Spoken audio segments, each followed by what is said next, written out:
6th, get up to $60 back by mail when you buy a set of 4 new select Michelin tires. Plus, get free installation, a $118 value when you use your Shawbills credit card. Visit ShawbillsTire.com to shop Michelin tires and for complete offer details.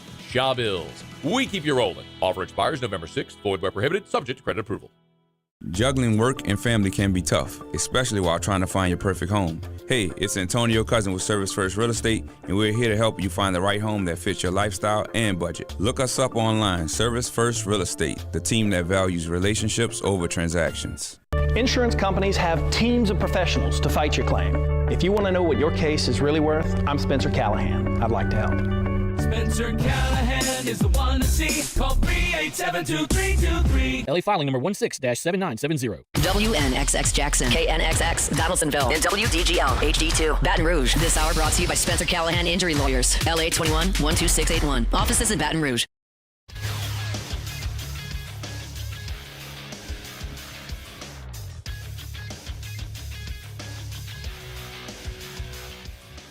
Good morning. It's 7 a.m. here on Tuesday, October 15th. Today in Baton Rouge, you can expect sunny skies with a high of 90 in hour one of today's show. We'll hear from LSU head coach Brian Kelly as he recaps the victory over Ole Miss and looks ahead to the Arkansas Razorbacks. You can follow us on Twitter or Instagram at OTB_ESPN and watch us on YouTube at the 104.5 ESPN channel. Hour number one of Off the Bench, live from the Mercedes-Benz of Baton Rouge studios, starts now. Welcome into Off the Bench, presented by All-Star Toyota. Ooh, you're scary. We're bringing you the spookiest sports talk in town with Jacob Hester and T-Bob Hebert. Terrifying and terrible. Live from the haunted Mercedes-Benz of Baton Rouge studio, here's Jacob Hester and T-Bob Hebert. Yo, what's happening, Baton Rouge? Tuesday, October 15th, 2024. Halfway through spooky season. Hope it's been a great one for all of you. I'm T-Bobby's Jake. We got Jordan and Taylor hanging out with us today, and football's rolling right along, man. Here we sit, guys. We always talk about enjoying the moment. Here we sit halfway through the season. Something we're going to get into a little bit right now. But first, how's everyone doing today? Jake, what's up, brother? All good. Everything's good. That time of year where you get in the sweet spot of football season. Yep. Weather hopefully starting to change. I did see from our friend Ryan Fowler that Tuscaloosa is 40 degrees this morning. Oh, it's definitely heading our way, I believe, tomorrow or something is what I heard last week. Low of 46 tomorrow. Okay, dude. What about today? What's my 64 is the low, 87 is the high. Okay, sub 90, we'll take it. But tomorrow, 70 is the high. Thursday, 72. Oh, yeah, dude. Okay, a little couple days of fall. Make sure to get in all of your fall activities before we crank back up to 90. It's going to be a fun 48 for sure, though. The 83s are still coming next week. Yeah. I mean, look, we've lived here long enough. We know the game. The game. October, we can enjoy it for the time being. Yes, we're going to be where your feet are. Live in the present, one snap and clear. Don't be worried about the outcome. Only be worried about what's directly in front of your face. Jordan, what's up, man? How's it going today? It's good, man. Fired up. Okay, that's good to hear. Taylor? Guys, I was driving home Sunday night. There we go. About 10 o'clock at night, and heard Delilah or whatever her name is on the radio. No. Don't say whatever her name is. We're disrespect Delilah like that. By the way. I don't listen to her. We're in radio. That's like being a basketball Delilah. player and being like, no, you know what? You're like Smalls in the sand, like Baby Ruthie. I don't know, like somebody signed the Baby Ruthie. Delilah has Mrs. Delilah. Just put respect on her name. It's just Delilah. Just say Delilah. Was giving people advice. And guys, that's what she does. I started thinking about this. I was like, I would be better at this than she is, so maybe she'll have a little bit of competition. I was kind of thinking maybe I'd start my own little advice column. Okay. We'll start with you, T-Bob. Okay. Oh, wow. Wait. So so your column is not people asking you questions. You're just giving advice unbidden. Well, no, so advice unasked for. It's Delilah with a twist. Some of it is asked. Some of it, of course, is unsolicited. Okay. So it really just depends on the situation. Give me your unsolicited advice. Don't let the cold brew ruin your morning, T-Bob. I mean, you should have seen me. Yeah, but you can't take a drug addict away from his drugs, right? That's true. And I had a wonderful full cup of cold brew concentrate from home. The plan was to spread it out throughout the morning by just continuously adding water to it. I was going to have enough coffee for this show, for snaps. And some dummy thought apparently to get off at an exit off the interstate, you need to come to a complete stop. Nope. Why? I don't know. Cold brew flying. Next thing you know, my lips are flying. You should have heard the string of curse words exiting the car. I mean, and I was having the finest morning. Absolutely beautiful morning. Weather felt great. Solid workout this morning at Evolve. Just feeling like good. Riding here in peace. Listening to a little Brian Kelly press conference. Next thing you know, everything's thrown a bit off. But we're going to fight through adversity. You don't come to a complete stop getting off the interstate? Yeah, exactly. Shut up. Couldn't be me either, I guess. About to jump over this table and attack you. Did you know that Delilah has 15 children? I knew she had a lot. 11 of whom were adopted. She's been married 4 times, divorced 3 times. What? Now that's a surprise. Yeah. Well, I mean, if you're going to give advice, you got to go through a little bit of everything. Yeah, trial and tribulation for sure. But I thought, maybe twice. No. Even though it looks like she's been married to Paul Warner since October 2012. Okay. So 12 years, maybe, a lot of searching. Maybe a girl finally found it. She lives in Washington. How about that? Also wouldn't have guessed that. I would have guessed somewhere. Not D.C.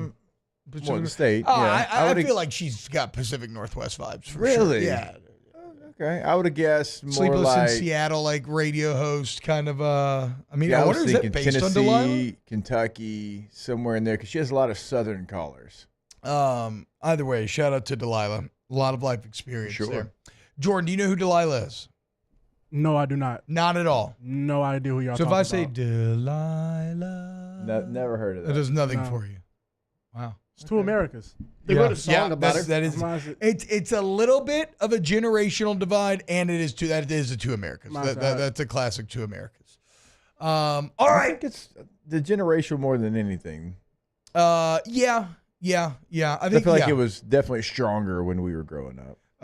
That's probably I don't hear now. Y'all never listen to Coast to Coast? The old spooky alien ghost show that WWL used to play at night. No, sir. Who was the old radio host of that? I can't remember. He was awesome.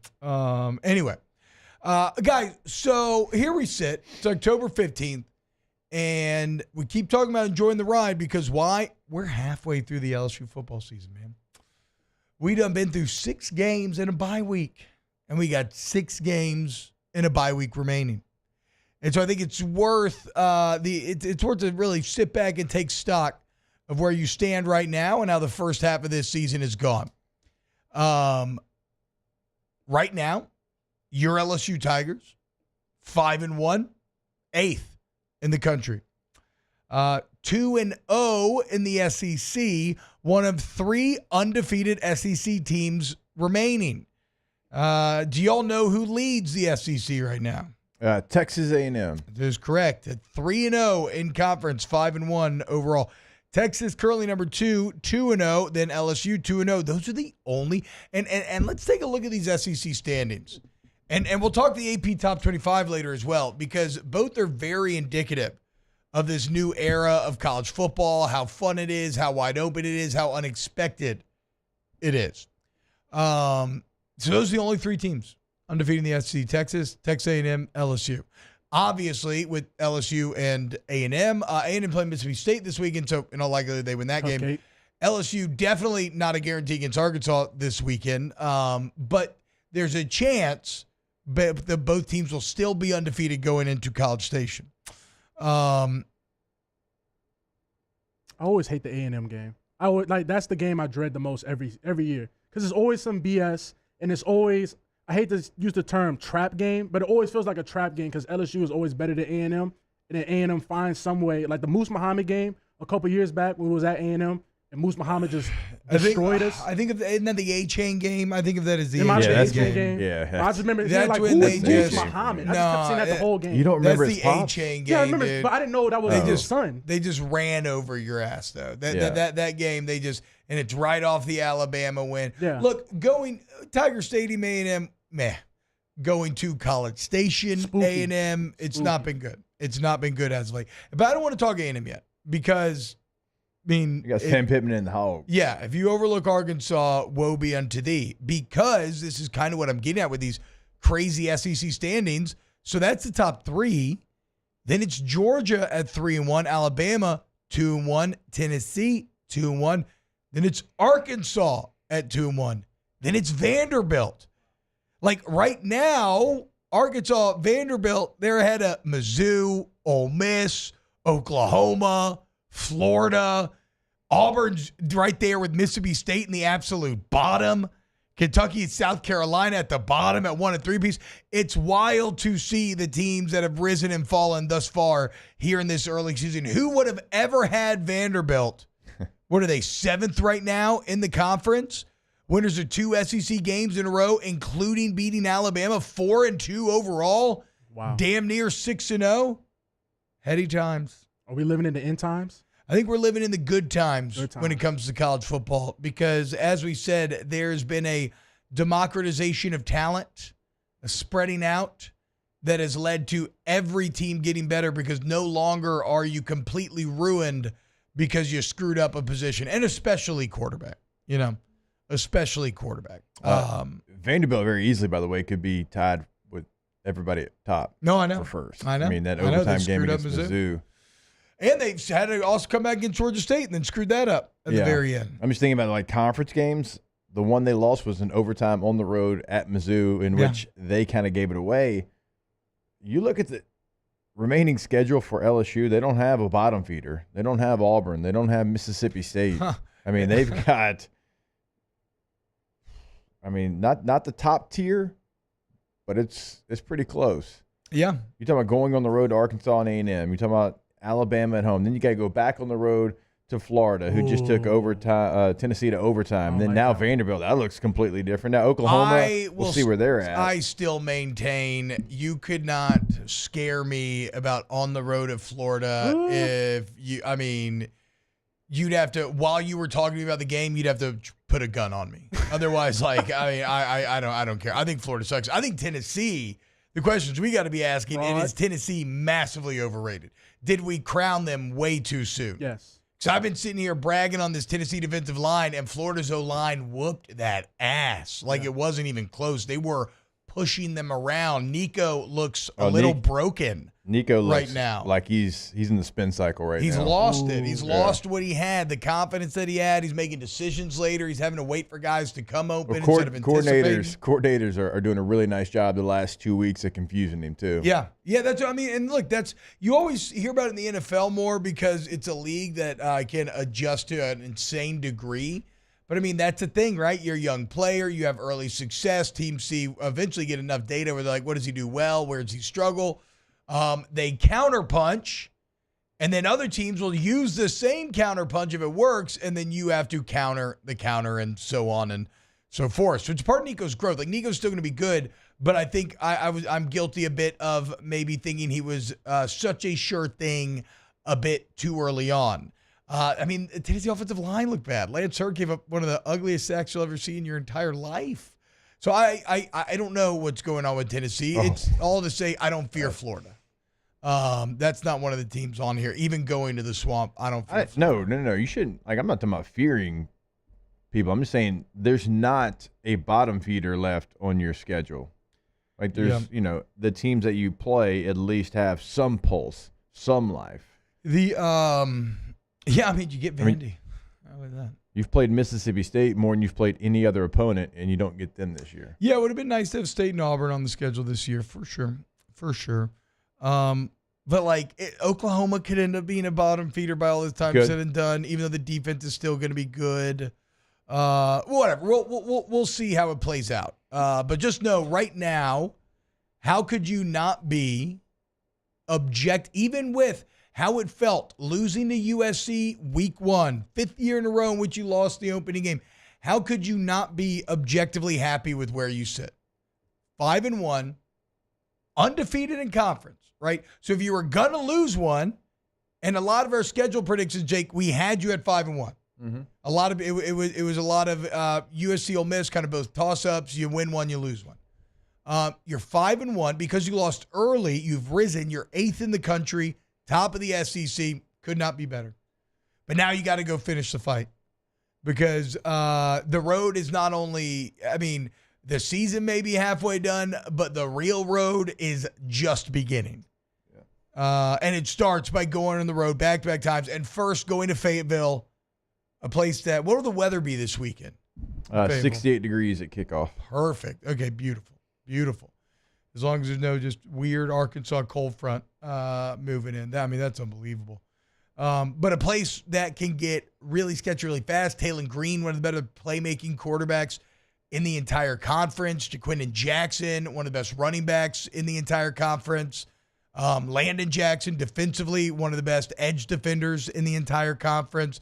And an Arkansas team that's playing with a lot of confidence right now. 4-2 in the season, 2-1 in conference play. And really, losing to A&M 21-17 while losing the turnover battle 3-0.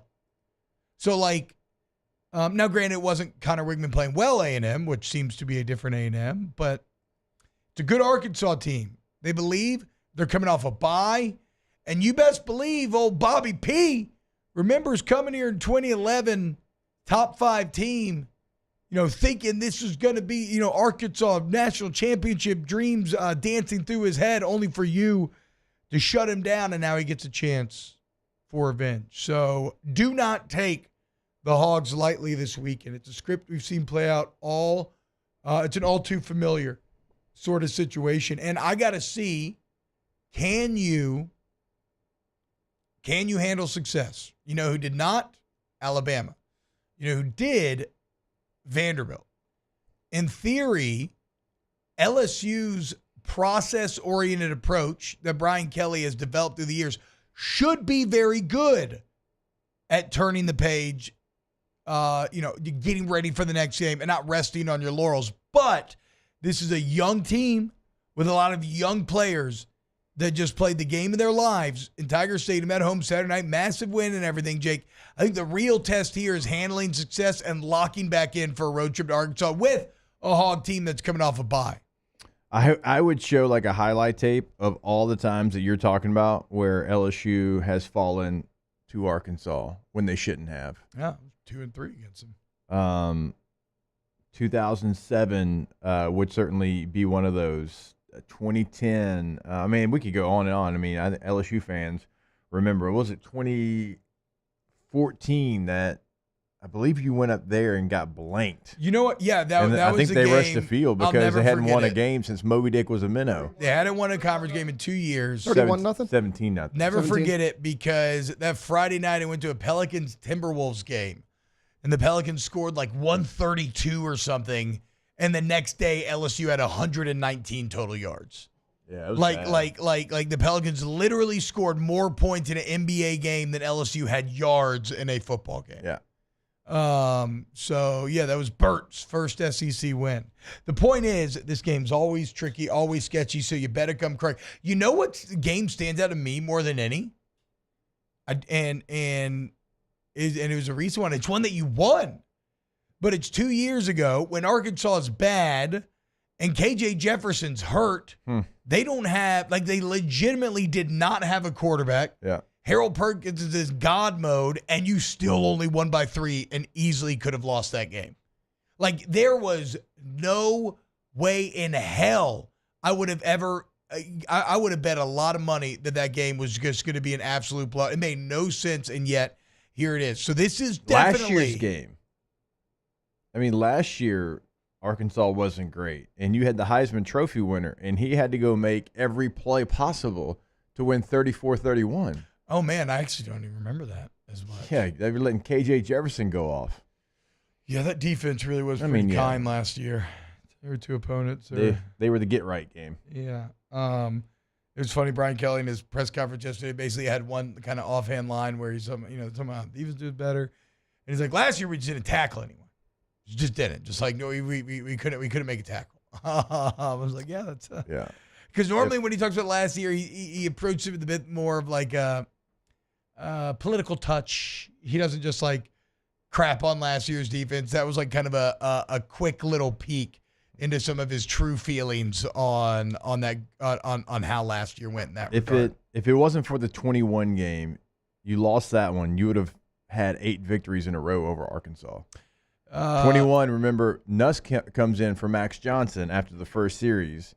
Nussmeier throws a touchdown to Jack Besh in the end zone, in the corner, I believe is the north end zone, and it looked like you were going to win that game. Ugly, but you were going to win, and then all of a sudden, here comes Arkansas late. You lose that game 16-13. How many have been one-score games in the past 5 years? Past 5 years. Or maybe post-2019, because I'm sure 2019 just... The last 4, yeah, if you take 2019 out, the last 4 have been... Oh, wow, the last 4 have been 3-point games. The last 4. There you go. We can't go half-stepping. You got to be locked in, okay? Because the Hogs are confident. They got a quarterback. You got an offense. They're feeling better than they have in years. Lock in. All right, let's go to break. When we get back, let's hear some of Brian Kelly's press conference yesterday. Keep it locked right here on Off the Bench. Off the Bench. Go to oakparkevents.com, Oak, P-A-R-C, events.com. Look, man, if you just got engaged, congratulations. I got a couple great venues for you to go check out. Oak Lodge and Park 73. Within each venue, we have multiple different conference rooms, meeting center settings to customize it to whatever vibe you're looking for. As far as weddings go, we've done thousands of weddings through the years. It's not exaggeration. So we're your one-stop shop. Turnkey service, everything. Ambiance, music, food, however you want it, we got you. Also, check out Oak Park's catering. And look, if you're a business owner listening to this, office manager, anything like that, you got a big, maybe you're celebrating a sales goal. You want to throw a retreat of sorts, an all-day seminar, any corporate events like that. Maybe a networking, business, luncheon, breakfast. We do those. Book a consultation today, oakparkevents.com.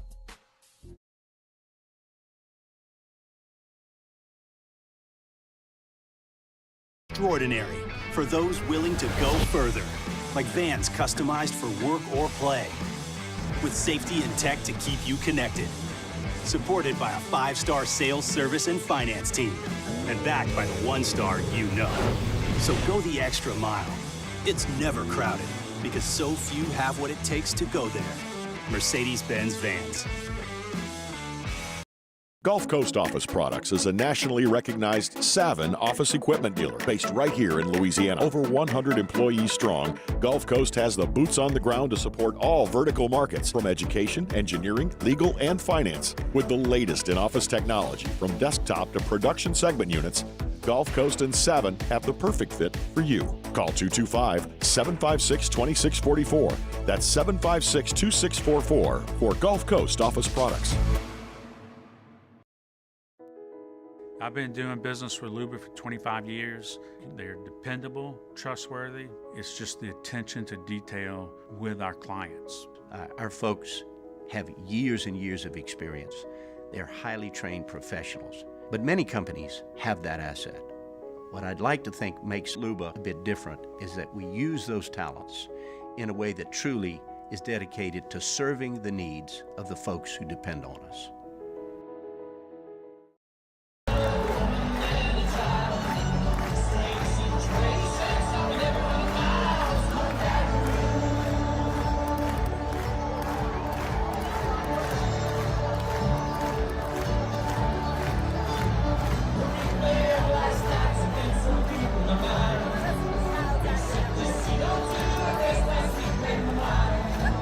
I see it just outside, it's so I change ways.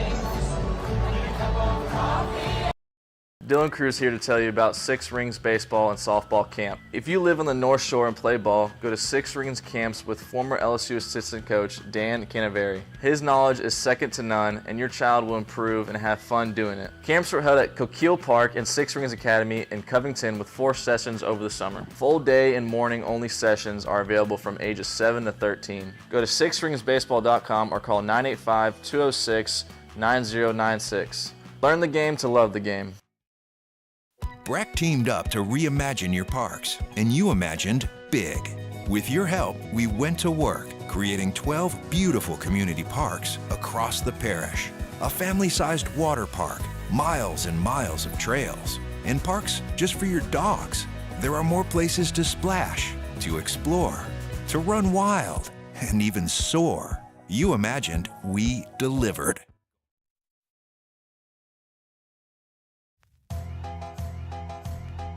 Yeah. And you say Shy City, Shy City, Shy City. I'm coming home again. Welcome back to the 9th-ranked morning sports show in America. Off the bench.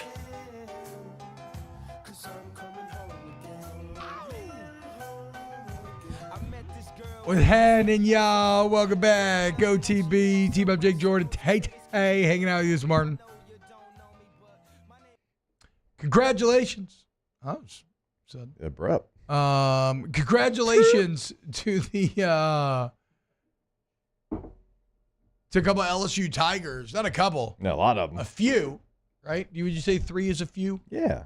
That's what I say. Yeah. I always Two's do. a I couple. go couples 2, few is 3 to 4. I think several might get like 5 and beyond. Plenty, maybe we're like 8. A lot, and I don't know. What would you say, a lot? 5? Yeah, probably a lot's coming in around the same time that plenty is, or maybe even several. But congratulations to Whit Weeks, your SEC Defensive Player of the Week. Congratulations to Braden Swinson, your SEC Defensive Lineman of the Week. He's also been Defensive Player of the Week and Defensive Lineman of the Week 2 other weeks this year, so that is the 3rd time that Braden Swinson has been recognized by the conference. And then congratulations to Garrett Nussmeier, your SEC Offensive Player of the Week. He also won this same award for UCLA. So your guys, again, it's not by accident that you find yourself 5-1, 8th in the country, and atop the SEC. Your best players are making plays consistently, and to such an extent that you are getting recognized by the entire conference.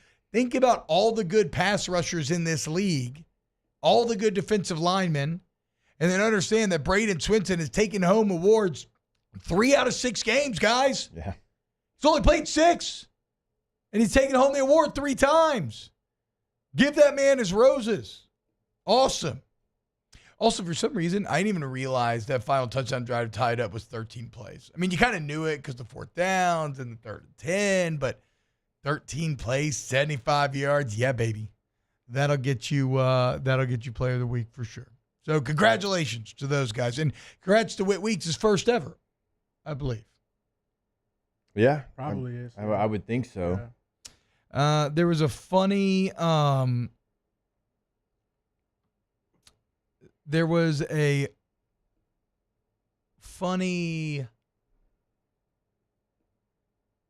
what am I trying to say? Like a tweet or something?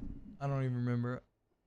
I'm distracted. I'm trying to find this sound clip about run ball. I don't see it on this list. I'm going to keep looking. But no, it was something with there's a funny line from Brian Kelly a couple weeks ago at one of his press conferences, right, where some of the defense getting better and whatnot. And I can't remember exactly what game this was after, maybe South Alabama or something. I don't know. But basically, they asked about the defensive improvement and what's going on. He's like, yeah, we decided to stop taking weeks off the field. So how smart are we? And I mean, when you think about it, this is a man who was playing about 33% of the plays week 1 and now feels completely invaluable to this defense, and a guy who you won on 95% of the plays. So whenever Perk went down, we were talking about it. You never want to lose a talent like Harold Perkins. That's the obvious thing. But when we talked about it, we were like, it probably cleans some things up for everybody else around him. Yeah, I mean, look, clear. Like, there's the defense is not better without Perkins, like we keep saying, but Weeks and Penn are way better than any of the inside linebacking combinations that Perkins was involved in. You would have found a role. The same way other guys are rising and falling, you're finding roles, you would have found a role. But objectively, Penn and Weeks are your best combination there in the middle. It's not even close. And so it cleared that up a little bit. I mean, Major's been playing really good in the star position. I was going to say, it kind of empowered Major to not look over his shoulder, just be the star and just really commit to it. He had a great game. Taylor's favorite player. Last Saturday. Yeah, you know, Taylor hates what he loves, like everybody does. Loves him. All right, let's get into some of this sound that I think this is the one I'm looking for. This is Kelly 6 here, Jordan. It's about running the ball and how they quantify successful and unsuccessful runs.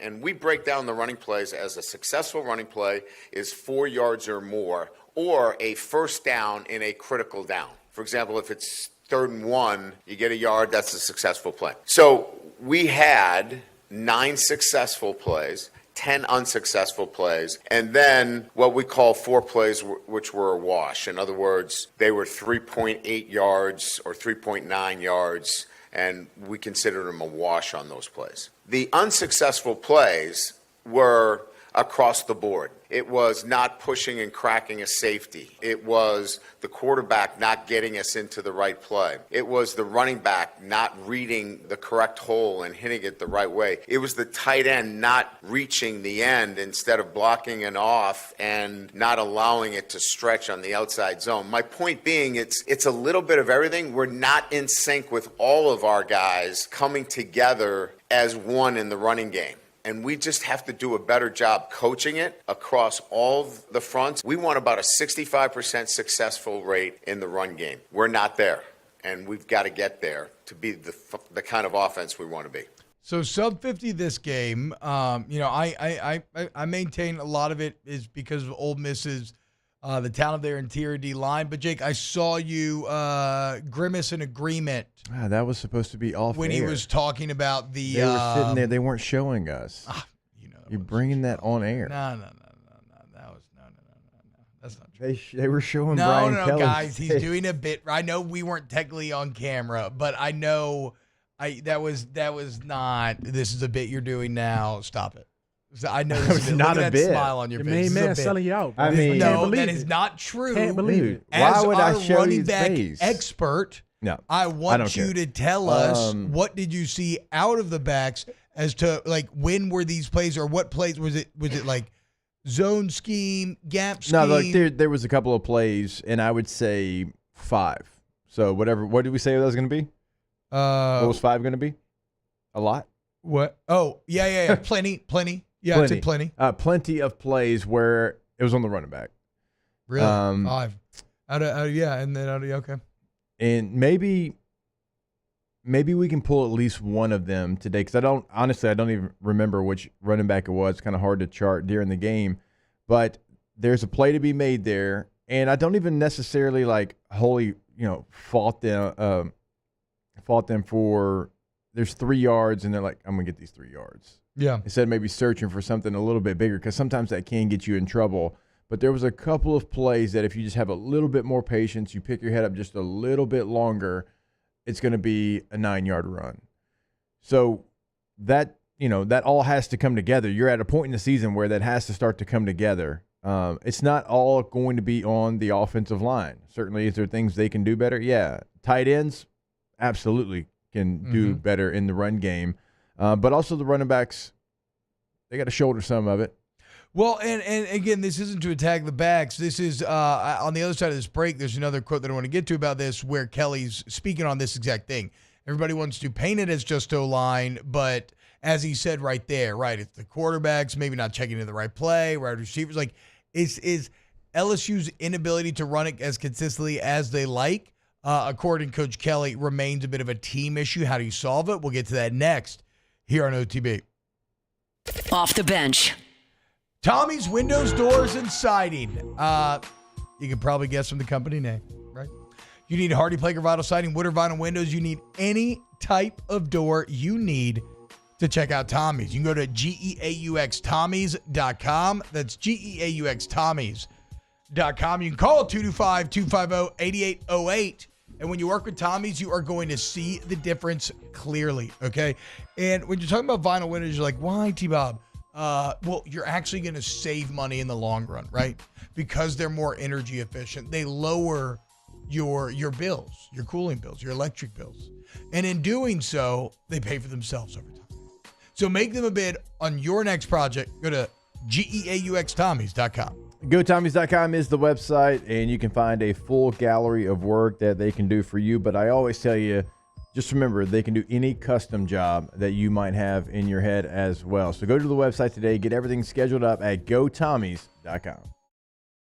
It's an everyday thing here. We work horses in the mornings and we work on the property during the day, and without these John Deere tractors, it'd almost be impossible to keep up with the place. I've dealt with some of the other colors and stuff, and I never really got the response back that I get from John Deere, We really enjoy dealing with Sunshine. They're good people. They always check on us and make sure our equipment's running, and we love them. Flip the switch and learn more about what it means to be powered by Sunshine at sunequip.com. There it is, the extra mile, on the border of expected and extraordinary for those willing to go further, like vans customized for work or play, with safety and tech to keep you connected, supported by a 5-star sales, service, and finance team, and backed by the 1-star you know. So go the extra mile. It's never crowded, because so few have what it takes to go there. Mercedes-Benz Vans.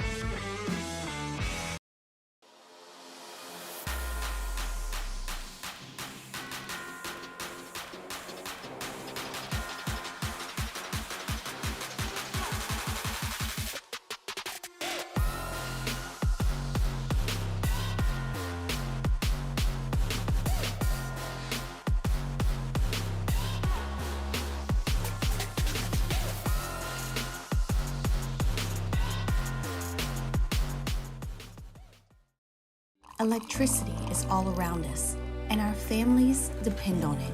Every day is sparked by the power of a cold drink or a warm meal, a movie night, and a comforting light at the end of a dark hallway. From sunrise to sunset, playtime to bedtime, our team is ready to take care of your electrical needs. Even in the case of an after-hours emergency, the light in your life shines brighter with Mr. Electric.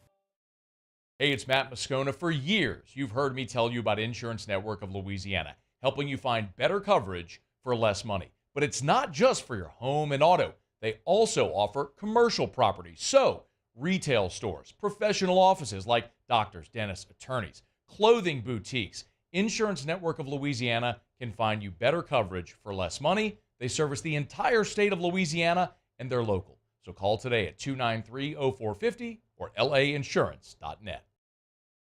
Jerry and Benny Payne began Central Plumbing Company out of their driveway in Tanglewood subdivision.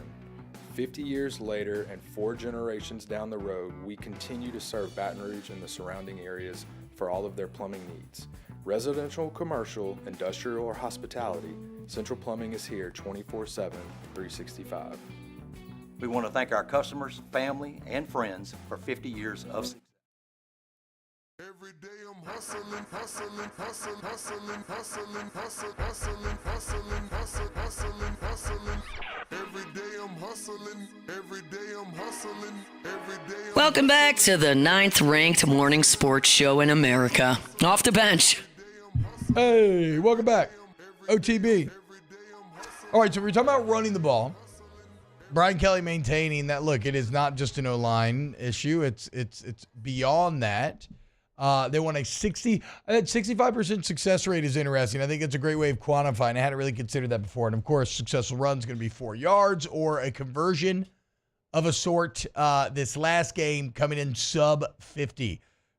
And you could feel that. You could see. Now, I still feel they did again, like I said, They did a good job for the most part of being disciplined and getting to a lot of 3rd and 6 type of scenarios, which really did help. Some 2nd and 10 runs and whatnot. But that would be like, we're looking for areas to improve. That would certainly be one of them. This is Kelly 8. This is him speaking on the fact about, look, yes, they're exceptional pass blockers, but what they need to do in the run game.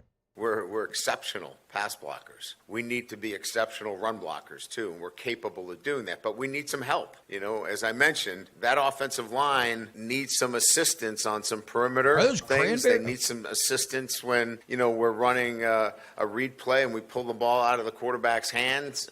We need some help here. And now they're culpable too, but they're outstanding pass blockers, and we are capable of being better in the run game, and that's what we're rolling our sleeves up, and we're getting after it every day in practice, and the guys are committed to it, and there's more out there for us. So and by the way, I just saw, they are cranberries. That was a massive thing of cranberries. I mean, just an unbelievable amount of cranberries on the TV here in the studio. Yeah. I also never knew, do they grow cranberries in the water? There's a process in the water, yeah. That's how the whole commercial used to be. The old Ocean Spray commercial. Yeah. Remember the guys walking through like the little water cranberry thing? I don't remember. You don't remember that commercial? Those are fire commercials. No. What? Yeah. Ocean Spray was just hitting like that. I mean, I don't know if they were fire. I remember them. No, they're fire. It sounds like they were more water. Yeah, they were. It was just cool to y'all look don't at. encourage him. Yeah. Get it. I don't even know if they got it. Anyway, so look, right there, Kelly, talking about, if you're someone who says, yelling that LSU needs to be better at running the ball, you are heard. They agree. LSU needs to block it better on the O-line, and they also need to help them out at the other positions as well. Next, here is Kelly 7 speaking on some of the improvement of the defense. The tactical and technical pieces are so much better where we're assignment correct. But what was really evident was, from a game plan standpoint, it was so crucial, and I mentioned this earlier. First down was absolutely crucial in this game, and we were really good on the early downs. And if the ball did get out on the perimeter, we were tackling it. We didn't do that last year. We didn't tackle anybody last year. And so the fundamentals of playing good defense were in place, and then we were able to do things when we got into predictable down and distances, and we sacked the quarterback more times than he's been sacked at any time. And that's really the signs of good defense. I mean, it's exactly what we talked about, man. Tackling definitely jumped off that film. The amount of hidden yardage saved, like we said, going into the game. You stop Ole Miss from running the ball, that's when everything starts to kind of stall for them. It puts them in obvious passing downs. They don't have the best pass protectors, and that is a game plan executed to perfection. And yes, I agree. Like at the most base level, he just didn't tackle anyone last year. But then on top of that, the better technique, and even getting to the tackle, the better assignment discipline. Man, this game was really just a validation of all the money invested in changing over the defense. Now, it's one game. You got to keep it going, all that. But it's actually not just one game, because the point is, even against USC, a completely different-looking defense was still pretty good, right? They kind of screwed up at the end, certainly, but still pretty damn good, especially in the context of last year. Nichols been step back, but ever since that Nichols game, you've been getting better every single week. Yeah, we've been a part of 1,000 Nichols games like that. Yeah. Honestly. And that's not to take anything away from Guggenheim or anybody that made a play that day. Shout out Googs. We've been a part of those games and those situations and those kind of environments. It's not great. You don't want to have them, but we've been those. So if you do throw that one out, because you were never going to be threatened in that game, there was never going to be an opportunity for you to lose that game. I don't care what the score was. You've played, pretty well outside of South Carolina first half. Yes. So really, you're right. Was South Carolina before or after Nichols? It was after. Okay, so yes, really, since South Carolina first half, it has been an upward trajectory. Yeah. For this defense, which makes sense. New staff, new players, figure out what the personnel is, shrink their rotation, guys get used to working with each other. That checks out. And it bodes very well for the rest of the season.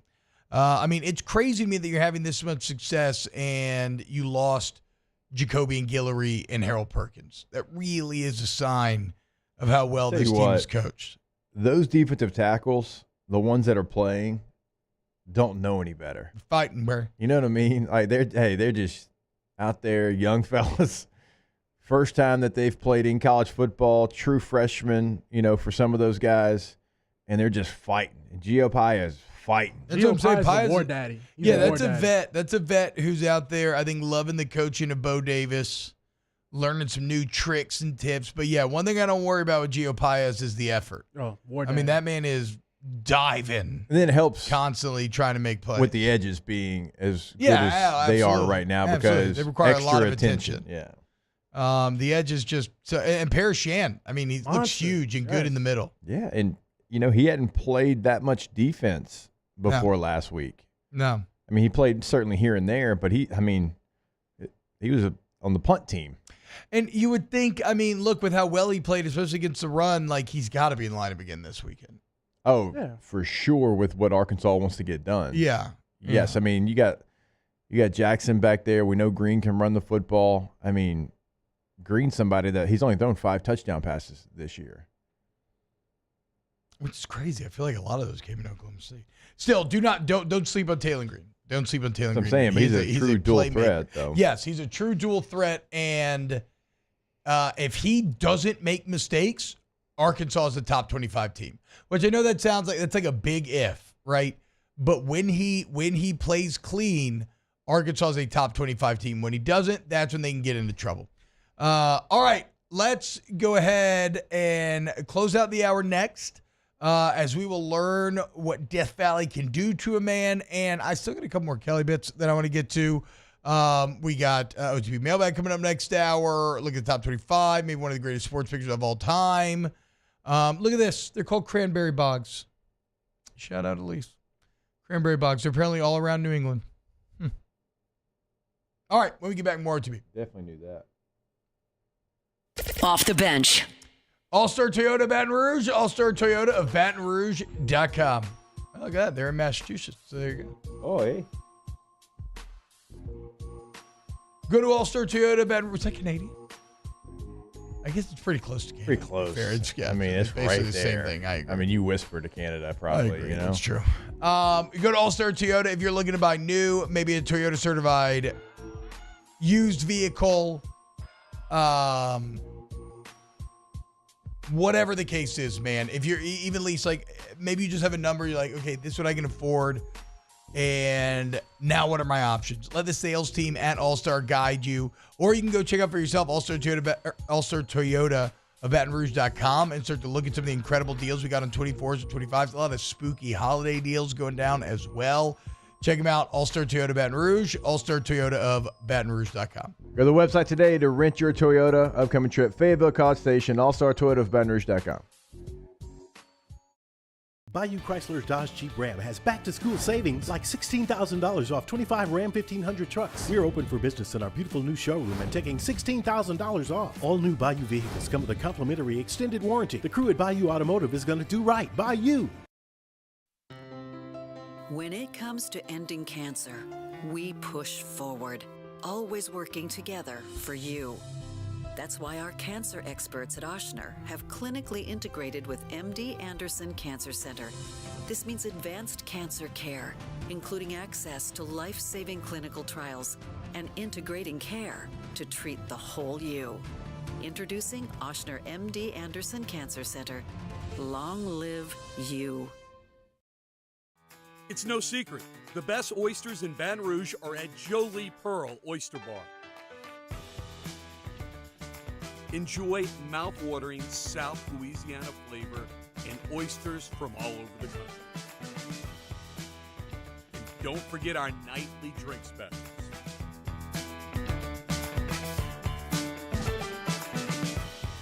Jolie Pearl Oyster Bar, located in downtown Baton Rouge. At Luba Workers' Comp, our journey began over 30 years ago with a simple belief. Our clients come first. At Luba, our business has always been focused on people, not policies. Through every success and challenge, we've continued to grow because we've stayed true to our values, committed to providing you with genuine dependability. Because your well-being is more than a priority. It's our purpose.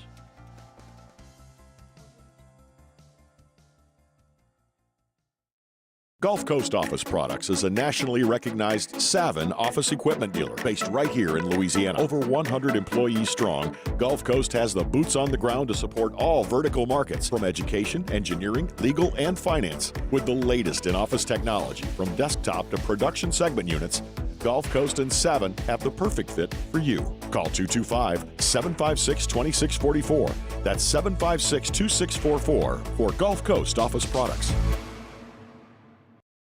Dylan Cruz here to tell you about Six Rings Baseball and Softball Camp. If you live on the North Shore and play ball, go to Six Rings Camps with former LSU assistant coach Dan Canaveri. His knowledge is second to none, and your child will improve and have fun doing it. Camps are held at Coquille Park and Six Rings Academy in Covington with 4 sessions over the summer. Full day and morning only sessions are available from ages 7 to 13. Go to sixringsbaseball.com or call 985-206-9096. Learn the game to love the game. Gulf Coast Bank and Trust is giving our customers the power to bank anywhere, anytime during this challenging event. And we're right there with you. Our mobile banking app is a smart way. Slow motion for me, slow motion for me, moving slow motion for me. Slow motion for me, slow motion for me, moving slow motion for me. Welcome in to the best morning sports-ish show around. Off the Bench with Hester and T-Bob. All right, welcome back to OTB. We're going to break down a little run play. If you want to hop over to youtube.com/1045 ESPN, you can check it out. But you can also just listen to us talk about it. And then we'll see what Tiger Stadium can do to a man. All right, Jake, take it away. Yeah, I just picked like a random running play. I didn't want to have like one that was a negative run or one that was highly successful. Just kind of, hey, let's take a look at a 3-yard run and kind of see what it looks like. So, Tay, if you could pull up the surface. Thank you, sir. All right, so you're in pistol formation. Caden Durham's at running back strings to the left. You move up, a little shift here. So the defensive lineman over Miles Frazier, as you see, he goes from a shade to a 3, okay? Yep. So here in this blocking scheme, Emory Jones going to be man on. Miles Frazier going to be man on that 3 technique in front of him. You're going to have the left guard and center work up on the nose tackle right there in front of them, up to number 11, the linebacker. You're going to have Mason Taylor, who is the tight end on the left side, work with Will Campbell. They're going to go from the edge rusher to that safety right there, number 9 in front of them. That's how it's going to play out, and you're going to leave. Like this in my life. Had never in my life did I. If I saw this, box. I mean, my eyes would have lit up. But that's where we are in college football today. And I mean, that's 4 down linemen, a linebacker, and a safety. Yeah, my gosh. It's almost like I was like, do I declare the safety, Mike? Because there's got to be somebody hanging out back there. Technically, you could kind of play around with it. But whatever, yeah. So the center guard are comboing up to 11. Yes. Will Campbell tight end, yes. So the safety at 12 yards back there at the very top of your screen, if you're watching, there's a safety with his heels at about 12, 13 yards.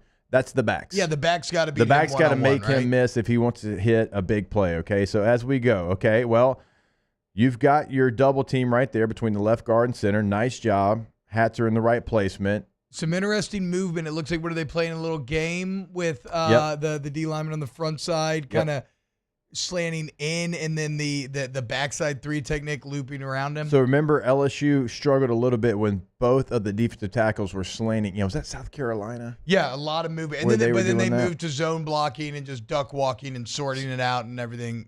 So it looks like that's kind of what you got. And so Miles Frazier right now kind of gets beat to the point because the 3 does a really nice job. And he's not worried about the ball carrier right now. He's worrying about disrupting something right now. So Miles Frazier right now, and actually does a pretty nice job of stopping the momentum, considering that right now that 3 was just trying to shoot the gap. And the combo block has done a good job up to this point of holding the line. They kind of catch the looper and they suck in the linebacker. Do they get off to him? Okay. All right. So good. Like right there, you're feeling pretty good. That looks like it's about to hit. You're feeling pretty. You feel like you're going to have Caden Durham right there on that safety, full speed. Let's see what goes on. Because look again. Let's look to the left side. You've got Mason Taylor. You've got Will Campbell. That to me is a little too much space. Yeah, I mean, Campbell's got to go attack. That Will Campbell's run blocking's a bit odd. He has so much strength and balance that he doesn't like ever really get out over. You don't want to get too far out your toes, but he doesn't really deliver. He kind of like catches almost like pass blocking and then tries to like root guys out. And he's strong enough where he can do it a lot of times. But like, right there, if he attacked him a bit more, you can make that hole even bigger. So Mason Taylor right now is doing a nice job. I see both the 8 and the 6. Yeah. in his stay jersey. square. He is doing Absolutely. a nice job. He's passing him to Will Campbell. He is going up to Amos, the defensive back there, okay?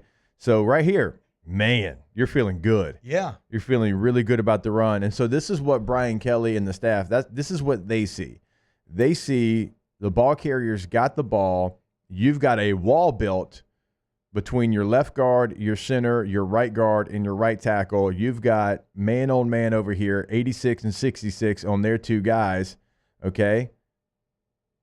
You see safety. He's coming down, but he's still – how far is that safety? He's still 11 yards away, okay? You're going to take Caden Durham that one-on-one matchup almost every time. But as you'll see right here, just one guy like Will Campbell actually pushes the guy and kind of separates him from himself instead of just getting on him and maybe trying to root him out a little bit. So then now by that point, Caden Durham sees that. He's got to go – to the hole a little bit quicker, and by that point, then the guy that was spiking on Miles Frazier actually kind of gets home, and so he gets an arm on Caden Durham because Caden Durham had to go a little bit quicker than he probably wanted to. He probably wanted to press Will Campbell's block a little bit longer, separate himself, but Miles Frazier, who had a very tough block, and for a long portion of this play did a really nice job, doesn't quite finish it, and so now you've got a defensive tackle that hits Caden Durham, because Caden wasn't able to press Will Campbell for as long as he wanted. And what are we looking at, T? A 3-yard gain at most, maybe probably more like a 2-yard gain. After, when you see right here, it looks like it's going to be. I'm a bit surprised there that Frazier, and who's he going up against? Is it Nolan? I can't see numbers. I'm blind. Oh, shoot. We're about to have to go. I guess no, it's not Nolan. I'm a bit surprised there that when he got in the wash that Frazier didn't flip his hips around. Yeah. You know what I'm saying? Like when you feels momentum stop, you can almost just flip your hips and then be right there. And then Campbell should have pushed more to give him more space to operate with. But that's the intricacies. That's what the staff's talking about, though. Of how it goes. All right, hour 1 in the books. Hour 2 coming up next here on OTB. Off the bench.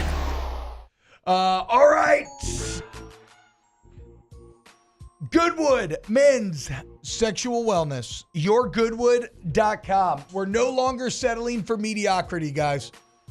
We are going to become our best self, reach our full potential, take advantage of the latest science and techniques to regain the confidence that we once had. So if you're having ED, that sucks, man. But you know what sucks worse? Continuing to be struggling with it because you don't have to. Low T, same thing. Feeling old, feel young. All at Goodwood Men's Sexual Wellness. Great price, transparent, affordable, customized plan for you. YourGoodwood.com. Yeah, when you go to that website, go to the list of services they can help you with. That is right there at the top of the homepage. And it's going to pull it up. Sexual performance, we talk about that. PRP, hair rejuvenation, longevity, anti-aging. We talk about that all the time. Go to YourGoodwood.com. Bayou Ford has the new inventory to get you in a new Ford truck or SUV today, or customize your next vehicle just the way you want it. All new Bayou Ford vehicles come with a 1 million mile powertrain warranty. The crew at Bayou Ford is going to do right by you. Breck teamed up to reimagine your parks, and you imagined big. With your help, we went to work, creating 12 beautiful community parks across the parish. A family-sized water park, miles and miles of trails, and parks just for your dogs.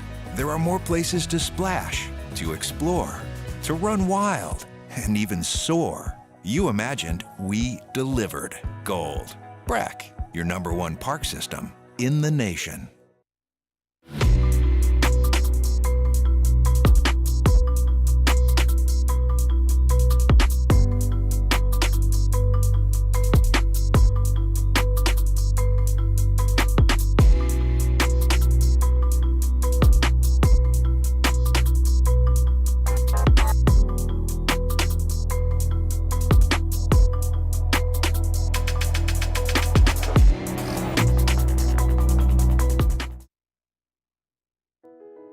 I've been doing business with Luba for 25 years.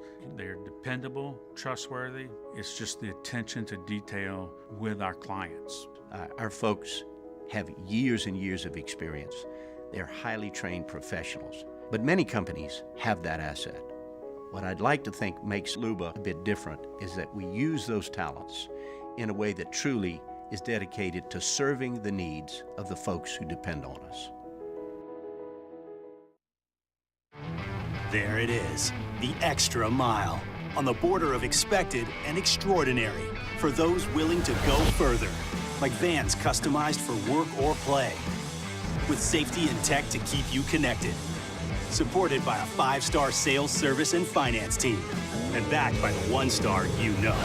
So go the extra mile. It's never crowded, because so few have what it takes to go there. Mercedes-Benz Vans. Electricity is all around us, and our families depend on it. Every day is sparked by the power of a cold drink or a warm meal, a movie night, and a comforting light at the end of a dark hallway. From sunrise to sunset, playtime to bedtime, our team is ready to take care of your electrical needs. Even in the case of an after-hours emergency, the light in your life shines brighter with Mr. Electric.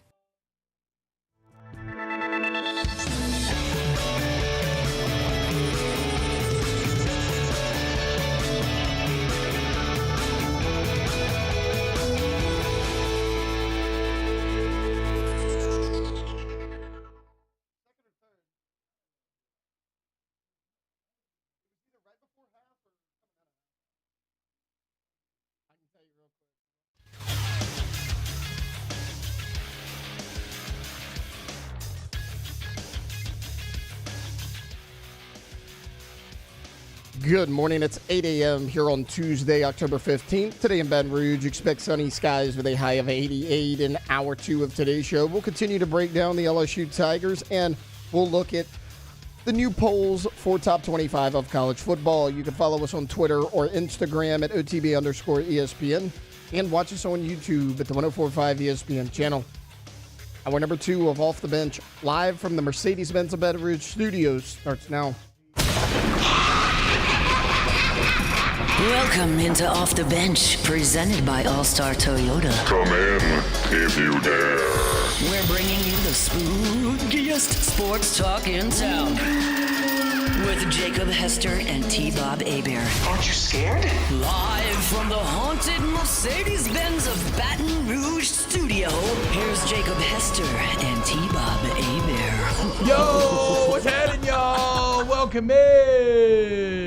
Hanging out with you here in the studio. I watched a little Nightmare on Elm Street last night. Again? I've just been kind of like, if I don't have full time, if I don't want to sit down and lock in to a movie, I'll put on like a classic that I've seen a bunch and maybe just like do a little work or hang out for like 30 minutes. God, it's good. Very creepy. Still creeps me out. Very good though. Very fun. Even though I feel bad for my girl, like she's literally in a hospital. Yeah. Strapped up to all the machines, saying she's getting attacked in her dreams. She falls asleep, literally gets cuts that were not there previously, and brings back a hat from the dream world, and everybody's just like, pretty weird. I don't know. Like nobody really even though there's like a ton of witnesses, the doctors, everybody's right there. I don't believe you. They're just kind of like, I don't know, dude. I don't know, man. I don't know. You could have just bought that hat. Good luck. You just get your ass back to sleep. I don't know. I mean, what are you going to do? Always thought about that. Like the Exorcist movies. What if I was in a real life situation with somebody having an exorcism? Call a priest. I'd say I'm getting out of town. Calm down. Why are you yelling so much? Stop throwing up everywhere. Stop twisting your head. You're freaking me out. Freaking me out, man. It's getting cold in here, I don't know what I would do. I get. Would you call it? At what point? What are the steps? Well, the priest has to do the exorcism. No, right? So I know, but I'm saying, at what point would you accept that? Oh, this person's not having a mental breakdown. That is a demon. That they're actually possessed, or do you only arrive there if you already view it through religious connotation anyway? You know what I'm saying? Here you go. I let somebody else make that call. Well, I'll tell you mine. Once I see you, crawling up the stairs backwards with your head twisted all like that. That's fair. Yes. Yeah. If you break the laws of physics in some way, then we're absolutely in a possession territory. I'm just wondering if you can get there before then. I'm not sure. No experience, Hopefully never will. That'd be, I don't want to make that call. Fingers crossed. All right, hour 2 of OTB. Let's go ahead and get this thing started. Sorry, no, I kind of hit you with the curveball here, Jordan. Oh, no, I have it. Hit me with it. Shout out to Fritz, Tiger Labor Staffing. Hit me with it. It's time to get to work, courtesy of Tiger Labor and Staffing, where they can help take care of screening, training, payroll, and more. Now, for starters. With the shortest waiting period in the industry, Tiger Labor makes it easy to transfer top talent on your payroll quickly. Tiger Labor personally vets your workforce of all your staffing needs, whether short or long term. They're not just forwarding resumes to you, but interviewing and dispatching in person every morning at 5 a.m. Tiger Labor and Staffing. So I kind of mentioned at the beginning of the show, guys, we live in truly blessed college football times. And Jake, me and you do jobs where we cover the new AP Top 25 every week. Yeah. We'll talk about it, right? Yeah, for at least a few minutes. Yeah. I think, as dumb as this sounds, this is a top 5 AP Top 25 of all time to me. Okay. This is a fantastically odd, wonderfully unexpected top 25 now that we're halfway through the season. And it proves why preseason rankings are fun and we think, we try to predict and hope, but like, they're useless. Everything changes eventually. Now, of course, maybe the tip top, not entirely unsurprising. It is interesting to me, though, the Big Ten looking very strong right now. Texas 1, and then you got to run a 3 Big Ten teams. Oregon 2, Penn State 3, Ohio State 4, before you get back to UGA at 5. Yeah. Still, that's Penn State's not the third best team in the country, but they probably deserve to be there based off their preseason ranking. That doesn't really mean anything. They're not third best, but they're top 10. I would take them against, not like they're definitely going to win, but I'm saying like I would favor them against 6 through 10. I think maybe Alabama or Clemson becomes a bit interesting in terms of who would be favored. I still like Drew Aller to me. Like he throws for 390 or whatever it was, but he throws 3 picks. Like there's still something missing. So I'm going to go the opposite direction on Aller and say I'm proud of him for the 3 picks because that man had thrown 3 picks in his career. I know. And then he threw 3 in a day. And how did he respond? With 2 4th and 10 conversions on the final. Fleming that called both of them? I think. Yeah. Was it called both? Yeah. He caught every ball. So, yeah, sure. But 2 4th down conversions, game on the line, gotta have it. Like, I thought Drew Aller grew up a little bit to me. On the road, multiple time zones. Your Big Ten teams have been struggling. I'm not saying – I have more – playoff belief in Penn State than I did before. I don't think I wouldn't favor them to win the Natty quite yet, but no, I'm coming around. I'm coming around to Penn State. Yeah, I'm still not there with Penn State. I know Bowling Green almost beat Texas A&M, and Bowling Green is not a bad team. There's things in that game. They are very fortunate to win this game against USC. You're down 20-3, and the trick play worked. And look, you dialed it up. It's a good fight, though. So it's a good fight to come back. It is, but it's still, for me, they're not a top 5 football team. Oh, wow. Okay. I think they are. I wouldn't put anybody over them. But we'll see. Like, I think, honestly, and I don't like Georgia's, we'll see what they got this week. I wouldn't favor them over Georgia. I might favor Penn State over Georgia's in a weird spot. Georgia need to prove something this weekend and kind of settle everybody down because the Georgia narrative is starting to snowball. They're like, maybe they're actually just mid or Georgia mid. Yeah. I'm about to say, yeah. I mean, they're still going to have a more talented roster, but like, they have a very hard schedule. Yeah. They have a very hard schedule. Penn State does not. Outside of Ohio State. No. They go at Wisconsin, Ohio State at home, Washington at home, at Purdue, at Minnesota, Maryland. Yeah, I know. How are we feeling about Ohio State now? Good. They lost against the number 3 team in the country, and if Will Howard had better clock management, they might win. They're still good. They're still very good, obviously. But my question for Ohio State coming in is: could they be what now Texas, I think, is the last team that has the ability to try to be, which is like, can they be this overwhelming championship favorite? Like, like 19 L, like, this team is clearly the big dog in the room. Yeah. Ohio State's still great, but they are not that. If I was an Ohio State fan, I would be sorely disappointed in the defense because not to say that Oregon's offense isn't awesome. They are. Dylan Gabriel pushed the ball downfield wonderfully. But that was an Ohio State defense coming in that was giving up like 6.8 points per game, no yards, statistically at the top of everything, and they got a little bit. Who had more pressure going into last week, you think, to win? I think Ohio State. Was it Ryan Day or Lane Kiffin? I like this game. Ryan or Day James for Franklin. Me. Of the three, which one do you think had the most? I'm going to go with the school that has the highest expectations. I'm going to go with Ryan Day. Somebody called on Snaps yesterday, a commenter called Ryan Day the Michael Jordan of James Franklin's. I thought was a very, very funny comment. That's pretty good.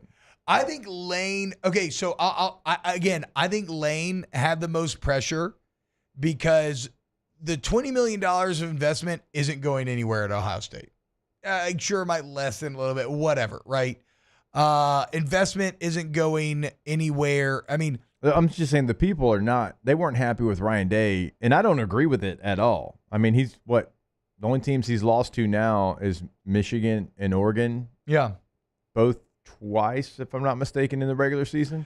But what I'm saying is I still think Ryan Day's yes, I still think his job is probably fine. But what I mean is like Ole Miss now, if this season blows up and goes really bad, who knows what the level of investment is going to be next year, right? That's the point, is that Ole Miss, it could feel like an almost existential threat, whereas Ohio State will carry on even if they do decide to make a really crazy move and get rid of Day. Like people, it's still Columbus. It's still an entire state's resources being funneled into that university. I think that was and he was undefeated. It's only one loss compared to two for Lane. Anyway, so that's the top five. That's not the interesting part. Everything else is interesting from then on. Miami at 6, ACC team, Cam Ward, freaking awesome. The U's back. Bama all the way down at 7. They're not used to being out the top 5, and look who's right behind them at 8. Your LSU Tigers. And then how about it, dude? After a tough-fought win against the coal mine West Virginia uniform Saturday, Iowa State, Jake. Iowa State, who I still have not watched play this year. I didn't get to watch that game Saturday. Good. I watched a little bit of Iowa State. They are good defensively.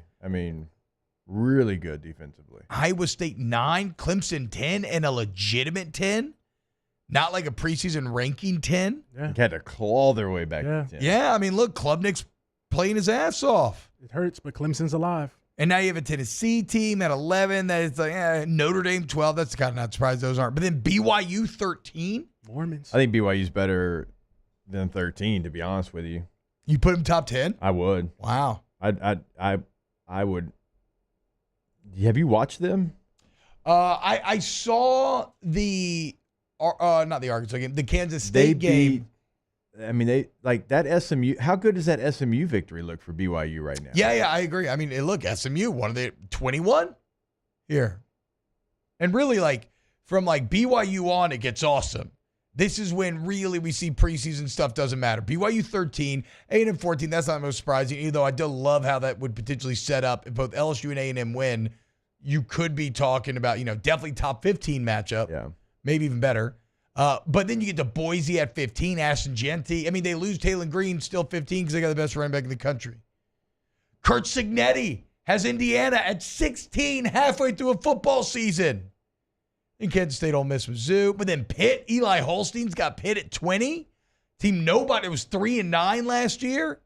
That was a gritty win against Cal, too. Cal's defense poor is Cal's real, an 0-3 team in the ACC and very easily could be undefeated. Cal's not unlike how I feel about USC, where I'm like, I think that's a good team. I don't know how, how are they 3-3 right now?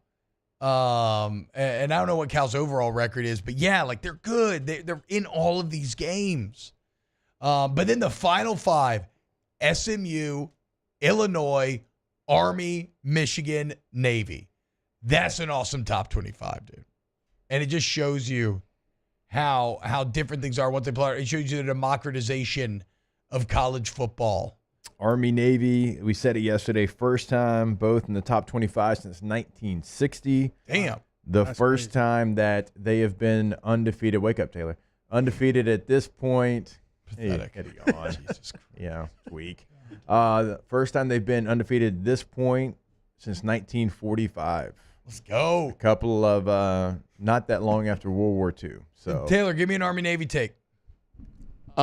Jake's talking about Blake Horvath, and he is very good. Bryson Daly's a dang good quarterback as well. Have y'all seen the stiff arm that he had last Saturday? It was against the linebacker. I mean, just shoved his face into the turf. Blake Horvath, I'm proud of you, Taylor. Good number job. one quarterback in QBR in the country. Yep. Still. Number I knew he was 9, last year. number 9 all-time QBR in a season. Right ahead of Baker Mayfield's Heisman Trophy winning season at Oklahoma. If that man doesn't get his EA rating, he's a 73. That's disrespectful. He needs to be like an 85 at least. What's Daly? What? What's Daly? I don't checked know. him. I haven't He's checked awesome. Army. Daly is awesome. He was meathead of the week last week. Hey, your boy Cam Rising. Oh, Done. He's getting he's got an eighth year. He got an 8th year. I saw He this got last approved night. I for was an gonna 8th send it to year, Jake. baby. He's Did out you watch? indefinitely. Did you watch any of the Arizona State games? I heard it went very poorly for Cam. That's another team we haven't talked about that may end up I ranked. know. Arizona State. Shout out Kenny Dillingham. Scottaboo. What were you saying? Cam Rising, like he had the football like in his palm and like was shot putting it. It was why? Because he doesn't have the grip. He had a glove on. That's what he hurt his hand. Oh, it was it's awful. in the lower body. Did y'all like? He tried to throw an 18-yard comeback one time, and he put like a crow hop into it and didn't get it there. They It was asked bad. him, Brett McMurphy asked him at media days, I think about an 8th year kind of jokingly, and he said 7 is more than enough. But I was talking about it yesterday, like, Cam Rising's not going to play in the NFL. No. He will never have another chance to make money playing football. You might as well suck it up because you'll get 6 figures, right? I'm sure he's getting 6 figures. Does he stay at Utah? No doubt though? he's getting, What? Does he stay at Utah? I don't know. Because I don't know. Because if Wilson balls out, maybe ready to say bye to Cam Rising. Cam Rising, good player when he's healthy. He's kind of handcuffed Utah this year. I mean, he really has. Well, He's last been a 2 game years, time it feels decision, like he's kind of held you he hostage. He's a good player. He's That's just kind what of handcuffed him a little Last bit. year he held you hostage, no doubt about it. But now you got Zach Wilson's little brother who has flashed a couple of times AKA already. Isaac.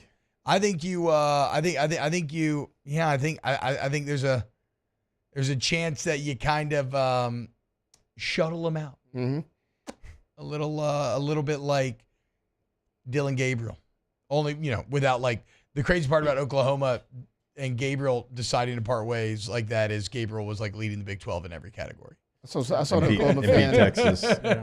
I saw an Oklahoma fan this weekend. He's like, if we just had a quarterback. I'm like, you had a quarterback. They had a really good one. And now they won't even play Jackson Arnold. Like, why would they not even give him a chance this last weekend? The offense was god awful. Yeah. Have y'all looked at? I don't know how Indiana's went down. Have y'all looked at the percentage on the ESPN playoff predictor? No, I've not. No. Texas is 96% Yeah. to make Wow. the playoff right now. Yeah, that makes sense. You've got Oregon at 84, Ohio State at 81, Yep. Penn State at 75, Yep. Miami at 73, Alabama at 69. So that's the top tier. That makes sense given that the Big Ten feels like those are the 3 teams. There's good teams otherwise, but those are clearly 3 that are separated.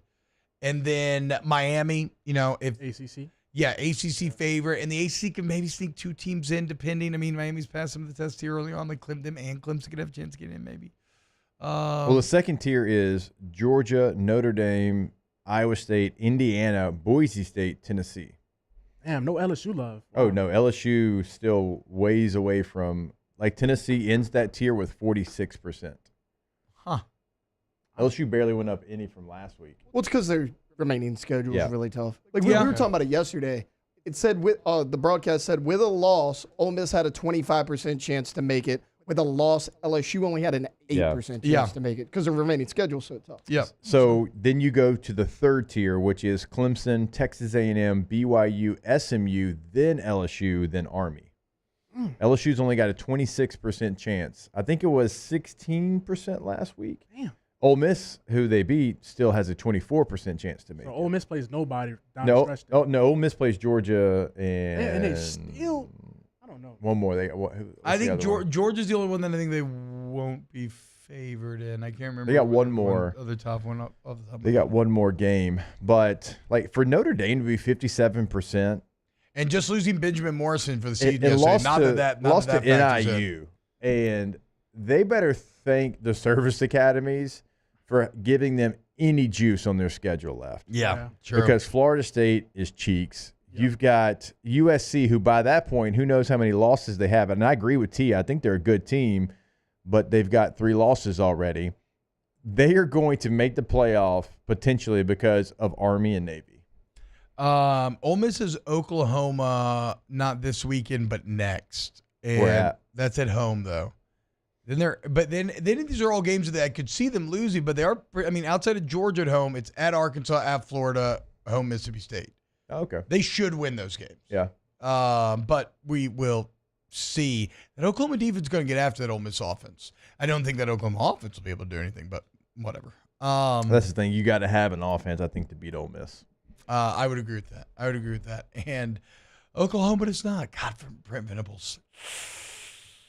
Yikes. After, last year you really wasted it. All right, when we get back here at OTB, it's time for some OTB Mailbag. Your questions in the chat, hashtag OTB Mailbag, and we'll do some next. Off the bench. Get Gordon and get it done. 225-888-8888. Gordon McKernan Injury Attorneys are there for you when you get in an accident. You need somebody who's going to fight for you and get you what you deserve. Okay? If you go to getgordon.com, you can see all the cases that they handle right there on the website. You can see results from past customers. You can fill out a free consult form. They'll get in touch with you immediately. You can also check out how Gordon gives back. A lot of the philanthropic endeavors in the Gordon Gives tab. It's really cool. And if you follow them on social media at Get Gordon, you see a lot of content with your favorite athletes, members of the G team. So what are we waiting for? Get Gordon. Get it done today. GetGordon.com. Yep, go to the website to see what they can do for you in the courtroom. Go to social media to see what they're doing in the community and also with your favorite athlete throughout the state of Louisiana. Remember, at Get Gordon's always going to be that handle. And then, no matter where you're at in the state of Louisiana, put your area code followed by 888-8888. Get Gordon and get it done.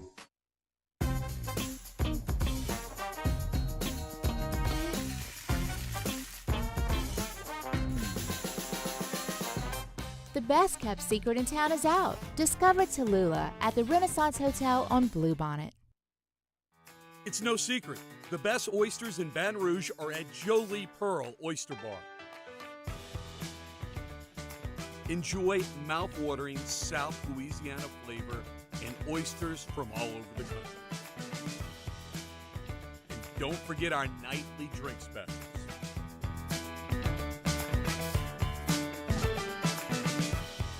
Jolie Pearl Oyster Bar, located in downtown Baton Rouge.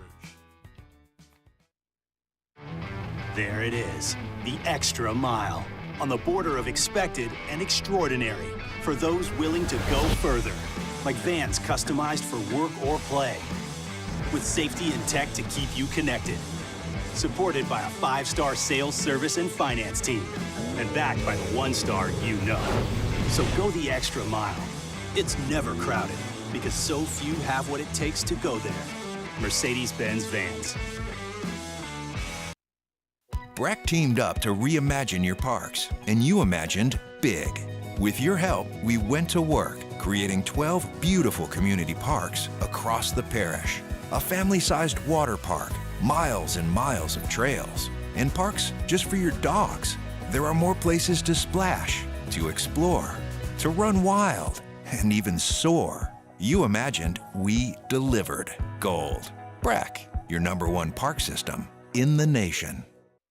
Hey, it's Matt Moscona. For years, you've heard me tell you about Insurance Network of Louisiana, helping you find better coverage for less money. But it's not just for your home and auto. They also offer commercial properties. So, retail stores, professional offices like doctors, dentists, attorneys, clothing boutiques. Insurance Network of Louisiana can find you better coverage for less money. They service the entire state of Louisiana, and they're local. So call today at 293-0450 or lainsurance.net. Jerry and Benny Payne began Central Plumbing Company out of their driveway in Tanglewood subdivision. 50 years later and 4 generations down the road, we continue to serve Baton Rouge and the surrounding areas for all of their plumbing needs. Residential, commercial, industrial, or hospitality, Central Plumbing is here 24/7, 365. We want to thank our customers, family, and friends for 50 years of success. And looking forward to 50 more.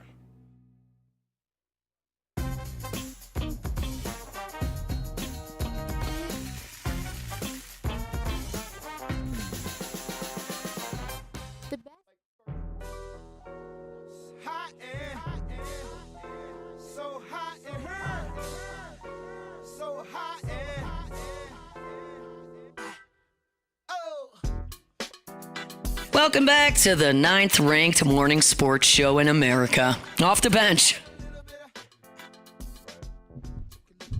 What's happening, y'all? It's time for some OTB Mailbag.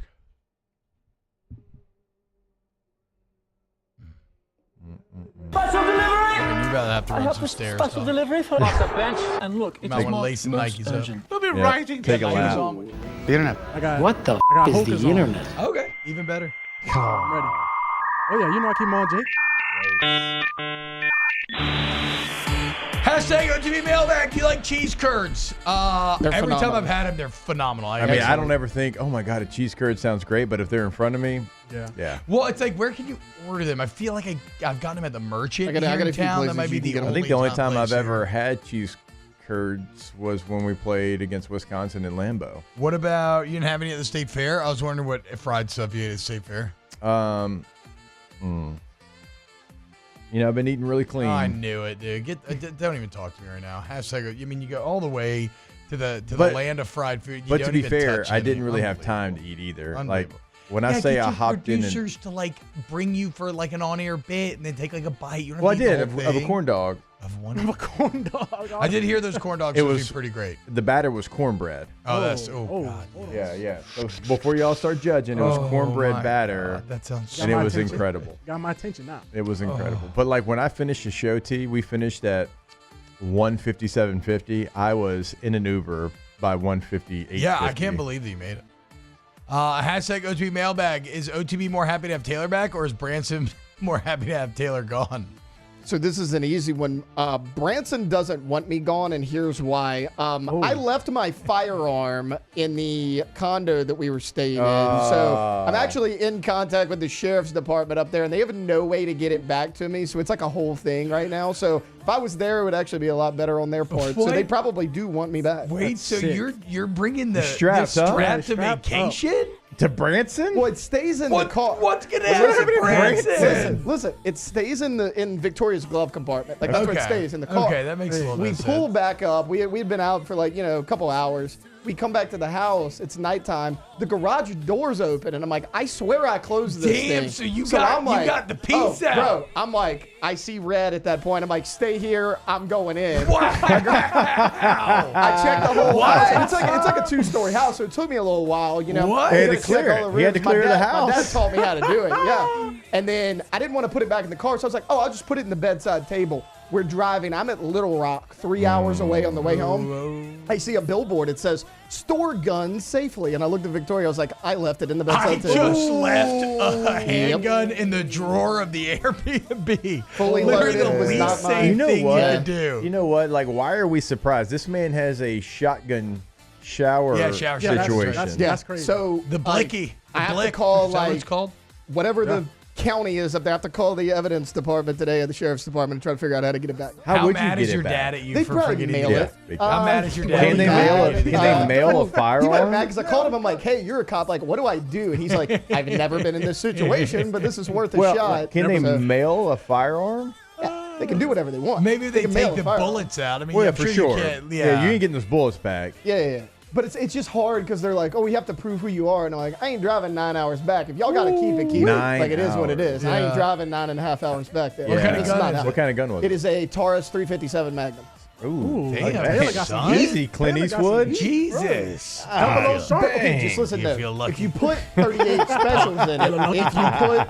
specials in it, which is what I had in there, it makes it a lot lighter. That way Victoria could shoot it. So did you at least you got the serial number and everything, right? So you told them just in case it doesn't find its way back to you? Like, so if somebody commits a crime, it doesn't fall back on you? I hate to be this guy. They're going to have it with them. If they don't send it back, I'm going to tell them, hey, I'm reported it stolen. Then they have to deal with a stolen firearm. And it's going to be a big inconvenience on them. So they should probably just send it back. So the sheriff's office Using went Karen techniques to get the blicky back. They went and got it already. Yeah, they have it. Okay. Like I talked to the cop who went and got it. He goes, it's in evidence. Call him back on Tuesday. So I got to call him today. Because that's happening after the show. So That's so good. Hashtag OTB mailbag. What's everyone's favorite Halloween candy? And do you steal any of your kids' candy? I like candy corn, man. A lot of people hate it. I love candy corn. It's my favorite Halloween candy, Jordan, because it's not around year round. Yeah, I'm not going to it's say a good Snickers. point. It's a good point. It's Almond Joys for me. It's definitely not Almond Joys for me. Anything with peanut butter. Like anything almost. Reese's? So anything Reese's go crazy. Anything with peanut butter. Snickers peanut butters are good. Yeah, Snickers peanut butter. Reese's, of course, are always great. Anything with peanut butter. Do I steal my kids' candy? Yeah. Oh, dad tax. Yeah, for sure. Dad tax. Also, they can't be eating all that candy. They're going to get sick. That's right. Hashtag OTB mailbag. How long is a Hot Bells session? It's about an hour. Very fun. Hot Bells tomorrow morning, 5 a.m. Come on out. Hell's Bells. Hashtag OTB mailbag. What did Alondra get suspended for? Drinking too much tequila on the job. Yep, just hammered in here every morning. No, she went to go celebrate her grandfather's birthday back in San Antonio. She's having a very good time. Very good time. Yeah, Sent us wonderful pictures. She's very happy. Hashtag OTB. Who's the one coach you would not want to see go to Florida when they let Billy go? Like from LSU or No, like head coach? There's not a lot of fearful candidates out there. Not right There's now. one for me, but it wouldn't happen. Dan Lanning. No, Dan. He wouldn't go there. Dan turned down Alabama. Yeah, he wouldn't go there. But I would not want to see Dan Lanning at Florida. No, Dan Lanning said, Dan you know Mullen? what? I'm kind of serious, but not really, but kind of though. Yeah. I think Dan Lanning turning down the job that he did this last cycle, he's like, why would I leave here? No. Dan Lane loves working. Finally, somebody stays put there. I mean, Lane, we'll see. Who was the name? Oh, like a Bill O'Brien? It's lost a little bit of shine, maybe. I think Bill O'Brien's a really good coach. I think so, too. That's what I'm saying. If you gave him Florida resources, we had to run an NFL franchise. Like, I think Bill O'Brien would be really good. I think Prime would be really good, but that would be box office. I mean, Colorado's legit, dude. I know they lost this weekend, but like they are infinitely better than they were 2 years ago. And they played this last game without Travis Hunter, and they like physically hung with Kansas State, which I would not have expected. They're way better than last year. Because after September, they was downhill. So I mean, at least they got a life. I mean, God, that would be something. A Florida State legend going to. Ooh, you're right, Jay. I like that Gators, story. you know, kind of like that story. It'd be great. Yeah. There's really not one. Like Rhett Lashley, would he, like somebody like that, would he jump at a Florida? But like, I don't necessarily fear Rhett Lashley. He's done a great job. Maybe I like think he's a great coach. Maybe like a John Sumrall, kind of the same boat. Yeah. But again, is Florida going to want to take a shot on an I don't up-and-comer think so. when they just got burned on Napier? I think Florida would go get somebody that's proven in the Power Four. So go steal somebody else, coach? Oh, for sure. Okay. Mark Stoops, do it, Florida. Can't beat him. Bob was there for a long time. Hashtag OTB mailbag. Would Drink go to Florida? No. I don't know how this season's I don't gonna think go. Florida's the job that a lot of people make it out to be right now. Well, it's weird. I mean, because it hasn't been for a lot of its history. It's really Spurrier and Meyer are the only ones. Well, actually, no, that's not. Actually, I take that back a little bit because McElwain actually had pretty damn good records there. Dan Mullen actually had really good records But there I understand as well. what you're saying. It's not this 80-year history of just Oklahoma football. Yeah. That's what you're saying. And they've always struggled to get the most resources that they could because there's always blowback and there's always, I never understand that, though. I yellow never understood tape. that for a team like Florida that can't get resources Red like tape. that. They care too much about academics. Really? Yeah, idiots. Go to AgTip Baton Rouge. Keep the music playing because we're going to do a couple more questions. AgTip Baton Rouge, AgTipBR.com, AgTipBR.com, AC, heat, and electrical needs. It's all at AgTip. When you work with AgTip, you get that service to the highest degree, okay? And that ain't just lip service, guys. They walk that walk. When you're going to be blown away. They send you information ahead of time about who's coming to your home. They're licensed, bonded, and insured. They will go the extra mile. I've told the story multiple times, but my guy Donald driving all around town on a Friday to find the last piece that I needed at the city to fix my AC before I had people coming in town. Like, save the weekend. That's Accutemp. If you want a whole home generator, they got you there. Go to AgTip Baton Rouge, AgTipBR.com. Hashtag OTB Mailbag. When is Mickey Loomis going to snatch DA's visor and end this sad experiment? It's not going to happen during the season. It's not going to happen during the season. I will. We need to snatch Mickey Loomis. I would almost guarantee that. The only thing why I'm a little hesitant is because, like, there's a world out here where I see it could get so bad as to become overwhelming. But I think it's probably a 90% chance that Dennis Allen finishes the season. I mean, with the current path that it's looking like the Saints are going down, it is going to be just painful to break down a Saints game when they're 5-9. Oh my God! They're on their fourth starting center. Please. Yeah, I mean, there's some of the things they can't. Yeah, I'm next. You're right. I don't think you're playing weight there, Bo. Jake, you were in the stadium. Hashtag OTB Mailbag. Thoughts on the new Tiger Stadium lights? They got it right this time because they were trying to figure them out. That they left too many lights on the previous games, and it was new, and you got sponsorship, and you got to keep certain things up there. They figured it out. Like the bracelets were cool as well. That certainly helped, but they figured out how many lights to turn off, and the purple really showed because before you couldn't even really tell that it was purple. Yeah. I think they did a really nice job. The stadium environment, it was top 5 for me as far as like the music they played, the fan interaction, the lights, the game, like everything played out perfectly. Like the entire stadium was singing Boosie at one point. You ain't getting that nowhere else. Ain't nobody else doing that. No. You know what I mean? So like everybody's participation. Like you said, Alabama singing like Dixieland Delight. Yeah. Freaking nerds. Yeah. Or like Rocky Top. Lame. Well, kind of tight. No, it's not. It's fun to sing.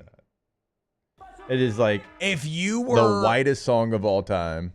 But it's fun to sing. It's in like I'm sure they performed that song in Branson. If you were drunk with the boys, it would be fun to sing Rocky Top. Would it? I think so. It's like an old it seems like an Australian drinking song to me. Taylor, would singing Rocky Top be fun? If I were a Tennessee fan or lived there, yeah. If not, not really. It's an earworm. It doesn't get stuck in your ears. I mean, you cannot get it out of there once you hear it. An earworm. That's the first time. I always remember just being on the sideline and catching myself like, I'm like, what? No, bad. All right. They play Rocky Top way too often in a game too. Like it loses its juice. More OTB next. Off the bench. USC. Have you ever played bum ba bum bum ba ba ba? Really underrated. That song's awesome when USC's good. What is that? What? What is it? The USC song? Ba ba ba bum bum ba ba da ba bum bum ba. It's got it's like military like ooh doo doo doo. Yeah. Community Steel Company, communitysteelco.com. Gonzales, Louisiana has all of your steel needs. Roofing, sheet metal, steel buildings, purlin, tubing, any and all steel accessories manufactured right there on site. The best prices, live and local sales team, a local business. Give a damn that can handle any size project. We love it. You love it. Community Steel Company, communitysteelco.com. And go see them in Gonzales, Louisiana. They've been there for over an hour and a half waiting on you. communitysteelco.com, 225-647-2020. Join us at Pro Dreams in Mandeville for our special event, A Day of Champions. Meet LSU National Championship winning head coaches Jay Johnson, Skip Burtman, and Paul Maneri. Don't miss your chance to purchase authentic sports memorabilia, autographed by the champions themselves. It's the perfect opportunity to celebrate LSU baseball and take home a piece of history. Visit pro-dreams.com to get your tickets. See you there. Bayou Chrysler Dodge Jeep Ram has back-to-school savings like $16,000 off 25 Ram 1500 trucks. We're open for business in our beautiful new showroom and taking $16,000 off. All new Bayou vehicles come with a complimentary extended warranty. The crew at Bayou Automotive is going to do right by you. At Luba Workers' Comp, our journey began over 30 years ago with a simple belief. Our clients come first. At Luba, our business has always been focused on people, not policies. Through every success and challenge, we've continued to grow because we've stayed true to our values, committed to providing you with genuine dependability. Because your well-being is more than a priority. It's our purpose.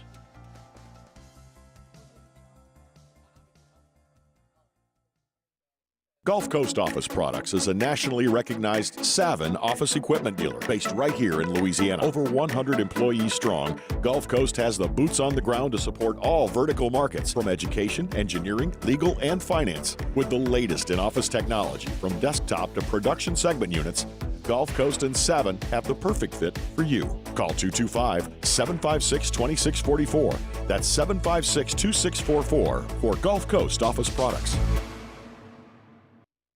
Dylan Cruz here to tell you about Six Rings Baseball and Softball Camp. If you live on the North Shore and play ball, go to Six Rings Camps with former LSU assistant coach Dan Canaveri. His knowledge is second to none, and your child will improve and have fun doing it. Camps are held at Coquille Park and Six Rings Academy in Covington with 4 sessions over the summer. Full day and morning only sessions are available from ages 7 to 13. Go to sixringsbaseball.com or call 985-206-9096.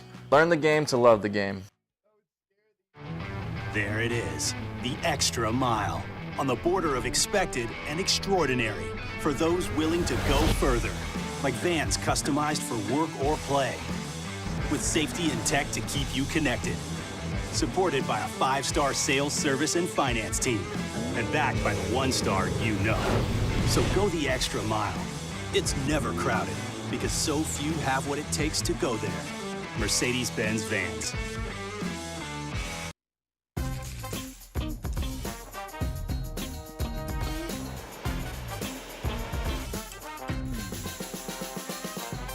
The best kept. Back then they didn't want me, now I'm hot, they all on me. Back then they didn't want me, now I'm hot, they all on me. Back then they didn't want me, now I'm hot, they all on me. Back to sports talk. Maybe. Off the bench. Welcome back. OTB. What's that commercial always starts with a call? Okay, I want to get through a couple of these mailbag questions very quickly. We got a little distracted there. Did you see Dan Lanning's big brain 12-minute on the field penalty? Yes, talked about it yesterday. What I did not know at the time, Jake, this is an old Buddy Ryan move. Yeah, he admitted yesterday that, yes, it was on purpose. The Polish punt defense. Buddy Ryan used to do it in similar situations on goal line. He'd put 14 people on the field. He'd also do it when punting the ball at the end of the game, knowing they get a penalty, but that's fine. He would no. So if it was goal line defense, they had to come up with a stop, but they wanted to force the team into a one-play situation, Taylor. He would keep putting 14 and just accept half the distance to the goal until they were until they were down to one play. Then he'd do 11 and go try to win it. But whatever. One time he put 14 on the play. They didn't throw the flag. They asked about it after the game. The reporter did, and he was like, "I should have put 15." Buddy Ryan, smart man. Feels like a Buddy Ryan quote. Hashtag OTB Mailbag. What's Tay-Tay's scary movie of the day? Ooh, I mean, it depends on what you haven't seen. I mean, I've just answered the question. I just talked about going quicker. Come on. Vacancy. Okay, there we go. Not that good of a movie though. You should watch It's What's Inside. Hashtag OTB Mailbag. Would you rather Lane Kiffin or Dennis Allen right now for the Saints? Lane Kiffin. Lane Kiffin all day. I mean, all day. There's no way you're going to get a Saints fan to answer any. You could put any name. Hey, haven't we already been through the recycled Oakland Raiders coaching cycle? Oh, damn, you're right. Would you rather Taylor or Dennis Allen? I'll take Taylor all day. But thank you guys, I appreciate it. I'll take a wet bologna sandwich as my head coach at this point over Dennis Allen. Like I'll take a dog. Hashtag OTB Mailbag. How does Kirby Smart shove the other team's quarterback in next Saturday and get away with it? Yeah, I mean, you wonder why they have a bad culture. Smart's out here hitting kids. Pathetic. Hashtag OTB Mailbag. I had a family member post, "I hate Nuss, please transfer" on Facebook during the second quarter. Should I forgive her? No. Oh, my gosh. No. I was needling Flynn during the game, though. I'm like, hey, is Nuska? Oh, where's your boy, dude? I was like, hey, was he gonna make this throw, or like, what are we doing? Ooh, Flynn won in the end. Oh my God, did he get so fired up like quick? I swear they're related somehow. I cannot wait to break down some of those throws on tomorrow's Flush Stream. Hashtag OTB Mailbag. What's the best attraction at LA Renfest? Bro, the joust. It's always the joust. A lot of good stuff. Alliance. Hello. Hello. By the way, guys, go to Pinnacle Exterior Construction, PECbuilt.com, PECbuilt.com. If you want to build yourself an outdoor kitchen of your dreams, maybe a pool, maybe it's an outdoor chilling area. If you want to get a bigger, a fence of any size or type, we got you, man. Pergolas, bulkheads, turf, putting greens, it's all there. Check it. I mean, go to the gallery, PECbuilt.com. Y'all are going to be completely blown away. The artisanship is what really stands out to me, and it'll stand out to you as well. But it's also the customer service. It's the time of year when they get projects done all the way through cleanup. PinnacleExteriorConstruction.com. Alondra's with her grandparents, guys. She's not suspended. She is with her grandparents celebrating her grandfather's birthday at the family bar, and it looks very fun. Is there any joust betting? There is not, but there is a lot of cheering. Very, very fun. Okay, speaking of the New Orleans Saints, you want to hear something awful, Jake? Ew. And unfortunately, it speaks to something that we've kind of talked about, which is unfortunately, it looks like Demario Davis may be washed along with Cam. I know, I don't want to say it out loud. Nobody does. I was talking to my dad yesterday on the phone. He says, I've been playing football for 50 years. That's what he said. Playing or watching, talking about football 50 years. And he's never seen this before. On Sunday, the Saints' 5 leading tacklers were members of the secondary. The top 5 tacklers, all. Yeah, I don't think I've ever seen that. Not either. a linebacker sneaking in, not a D lineman sneaking in. 5 top tacklers, all in the secondary, something that he said he's never seen in 50 years. Yeah, I can't say that I've ever seen that either or heard of anything like that at any level. So obviously, what does this mean, guys? It just means guys are just getting to the second level just heartbreaking, unimpeded. Heartbreaking. Unimpeded. And it sucks, man, because Demario Davis, I thought, pretty good the first couple of weeks. And yeah, man, it looks like he's just off now. He's hit a wall. Hit the wall. The defense as a whole, I thought, looked okay until they didn't, like 2 weeks ago. So that's the thing, too. If you want to talk about we talked about it yesterday, they had big leads. And so the offense was kind of one-dimensional in the first 2 games. Yeah, yes. So some of those stats that definitely look helps. a little different. That definitely helps a lot. Let's see what the old grades are for the Saints defense. Actually, let's talk some Saints grades next here on OTB, Jake, because there's something that might shock you a little bit. Keep it locked right here on wherever you're listening. Off the bench. There's a lot of places you can listen. I don't know. Go to Coleman Roof, ColemanRoof.com, ColemanRoof.com. Coleman Roofing and Construction is the company, and they're Louisiana's most reliable, most respected, and most complete roofing company. I do not say that lightly, okay? They're awesome. And it's every step of the process. It's any type of roof. It's the construction portion as well. So as I always tell you, tree falls in the home, you have water damage to the inside of the building. They fix that, then they fix the hole in your roof. It's any size project, commercial, residential, and it's anywhere in the state. So if you need roofing, there's only one answer. Support the people who support us. ColemanRoof.com, ColemanRoof.com. Yeah, go to their website today. It's truly a one-stop shop. You'll see right there a big commercial project right there on the homepage. They can do it, although residential, commercial, throughout the state of Louisiana. ColemanRoof.com. It's an everyday thing here. We work horses in the mornings and we work on the property during the day, and without these John Deere tractors, it'd almost be impossible to keep up with the place. I've dealt with some of the other colors and stuff, and I never really got the response back that I get from John Deere, We really enjoy dealing with Sunshine. They're good people. They always check on us and make sure our equipment's running, and we love them. Flip the switch and learn more about what it means to be powered by Sunshine at sunequip.com. The Windsor Senior Living Community in Mandeville, Louisiana is a beautiful, vibrant apartment community geared toward seniors. They are nestled right in the heart of Mandeville, where seniors live a more carefree lifestyle in spacious apartments with the peace of mind that comes from having a little extra help. Call the Windsor at 985-624-8040 to schedule a lunch and tour. Come see how the Windsor can be your passport to peace of mind. Bayou Ford has the new inventory to get you in a new Ford truck or SUV today, or customize your next vehicle just the way you want it. All new Bayou Ford vehicles come with a 1 million mile powertrain warranty. The crew at Bayou Ford is going to do right by you. Gulf Coast Office Products is a nationally recognized Savin office equipment dealer based right here in Louisiana. Over 100 employees strong, Gulf Coast has the boots on the ground to support all vertical markets, from education, engineering, legal, and finance. With the latest in office technology, from desktop to production segment units, Gulf Coast and Savin have the perfect fit for you. Call 225-756-2644. That's 756-2644 for Gulf Coast Office Products. Looking for the ultimate game day experience? Come to the Queen Casino in Baton Rouge. Savor game day platters and snacks, plus drink specials at 1717 Kitchen and Cocktail. So come out for game day and let our team make you the MVP. The Queen Casino, where every moment is a win.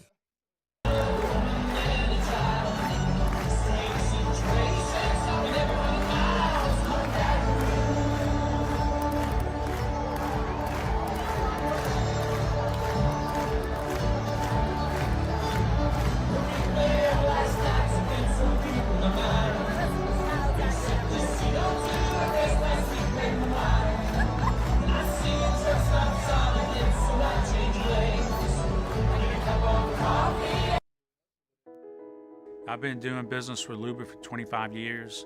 They're dependable, trustworthy. It's just the attention to detail with our clients. Our folks have years and years of experience. They're highly trained professionals, but many companies have that asset. What I'd like to think makes Luba a bit different is that we use those talents in a way that truly is dedicated.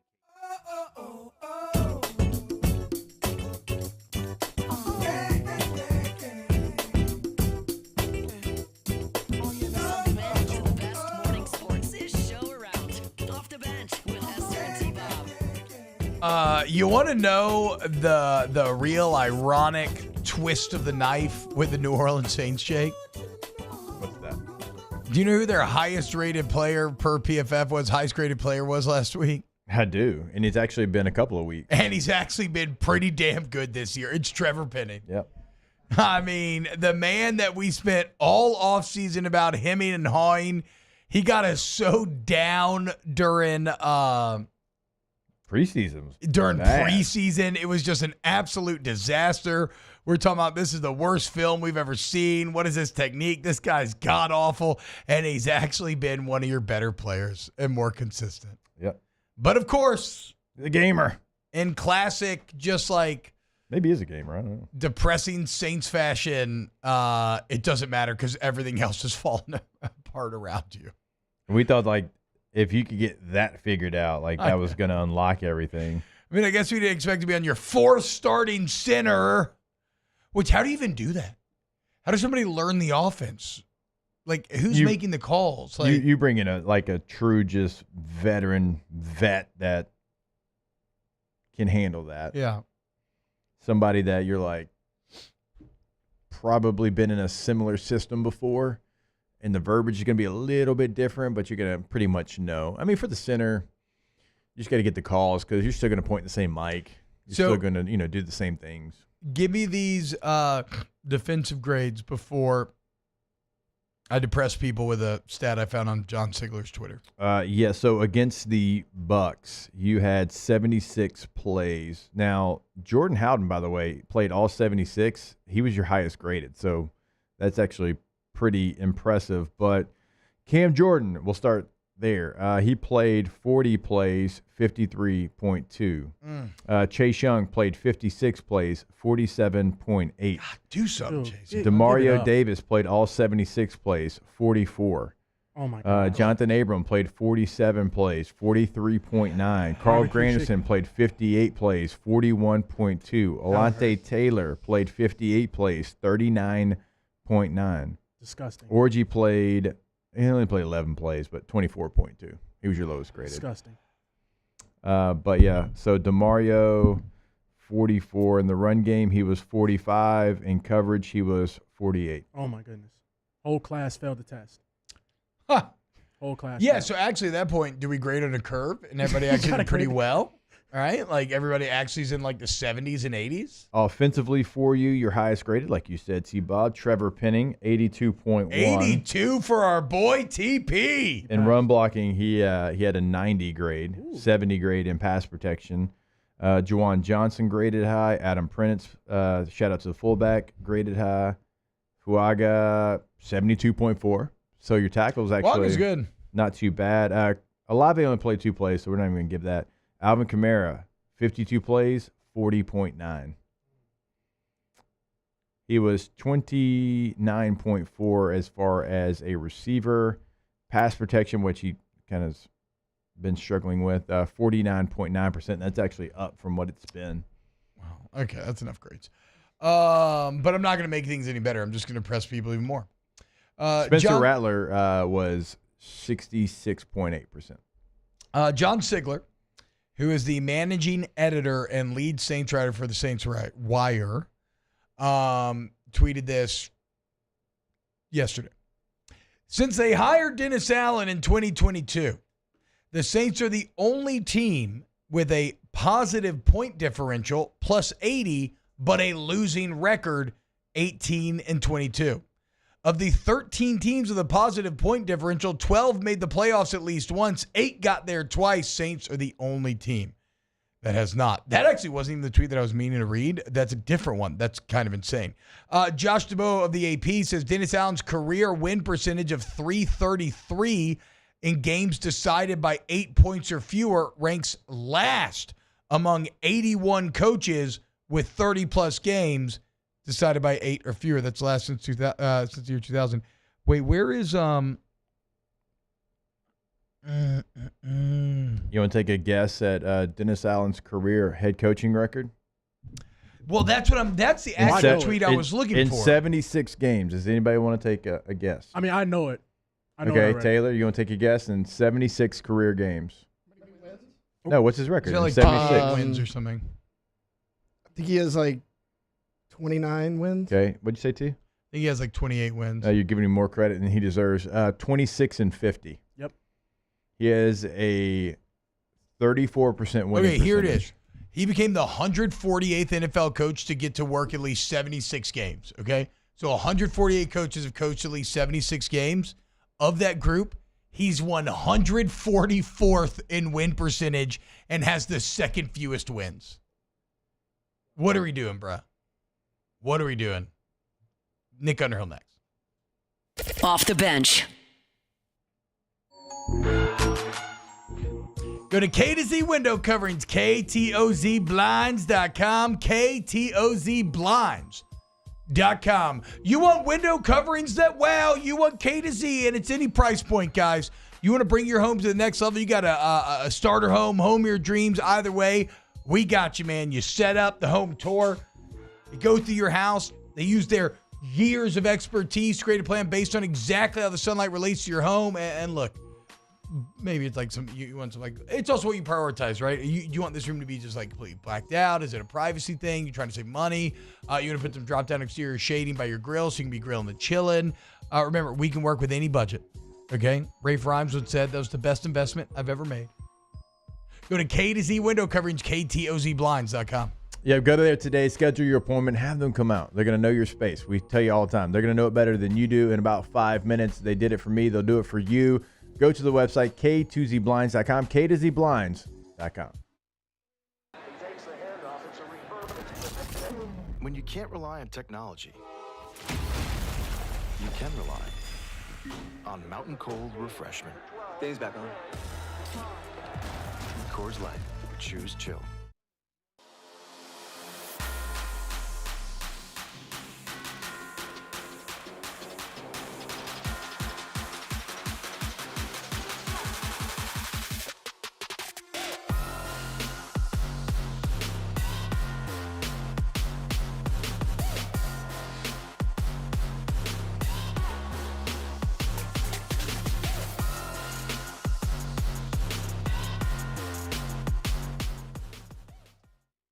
Hey, it's Matt Moscona. For years, you've heard me tell you about Insurance Network of Louisiana, helping you find better coverage for less money. But it's not just for your home and auto. They also offer commercial property. So, retail stores, professional offices like doctors, dentists, attorneys, clothing boutiques. Insurance Network of Louisiana can find you better coverage for less money. They service the entire state of Louisiana, and they're local. So call today at 293-0450 or lainsurance.net. At Luba Workers Comp, our journey began over 30 years ago with a simple belief. Our clients come first. At Luba, our business has always been focused on people, not policies. Through every success and challenge, we've continued to grow because we've stayed true to our values, committed to providing you with genuine dependability. Because your well-being is more than a priority. It's our purpose.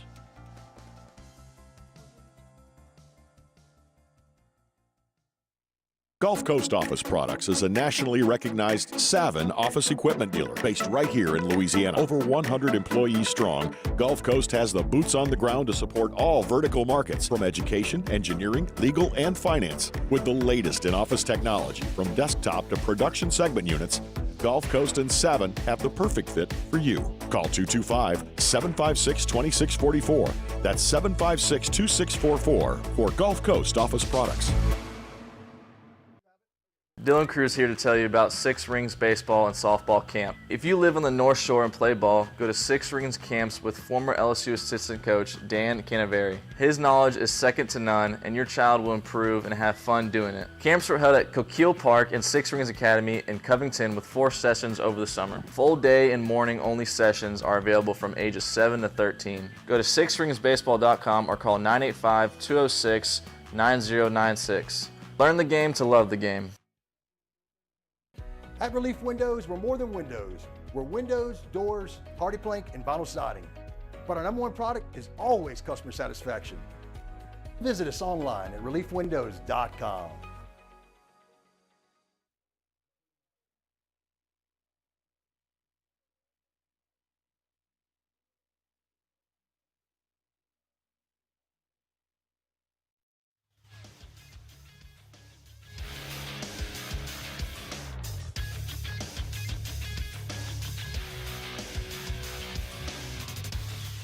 Good morning. It's 9 a.m. here on Tuesday, October 15th. Today in Baton Rouge, you can expect sunny skies with a high of 88 in hour 3 of today's show. We'll talk to Nick Underhill of New Orleans.Football to discuss the latest with the New Orleans Saints. If you missed hours 1 or 2 of the show, you can catch it in the on-demand section at 1045ESPN.com.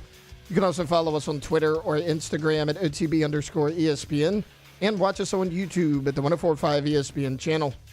Hour number 3 of Off the Bench, live from the Mercedes-Benz Baton Rouge studios, starts now. Happy Halloween! Welcome into Off the Bench, presented by All-Star Toyota. Enter at your own risk. We're bringing you the spookiest sports talk in town. With Jacob Hester and T-Bob Hebert. It might even horrify you. Live from the haunted Mercedes-Benz of Baton Rouge studio, here's Jacob Hester and T-Bob Hebert.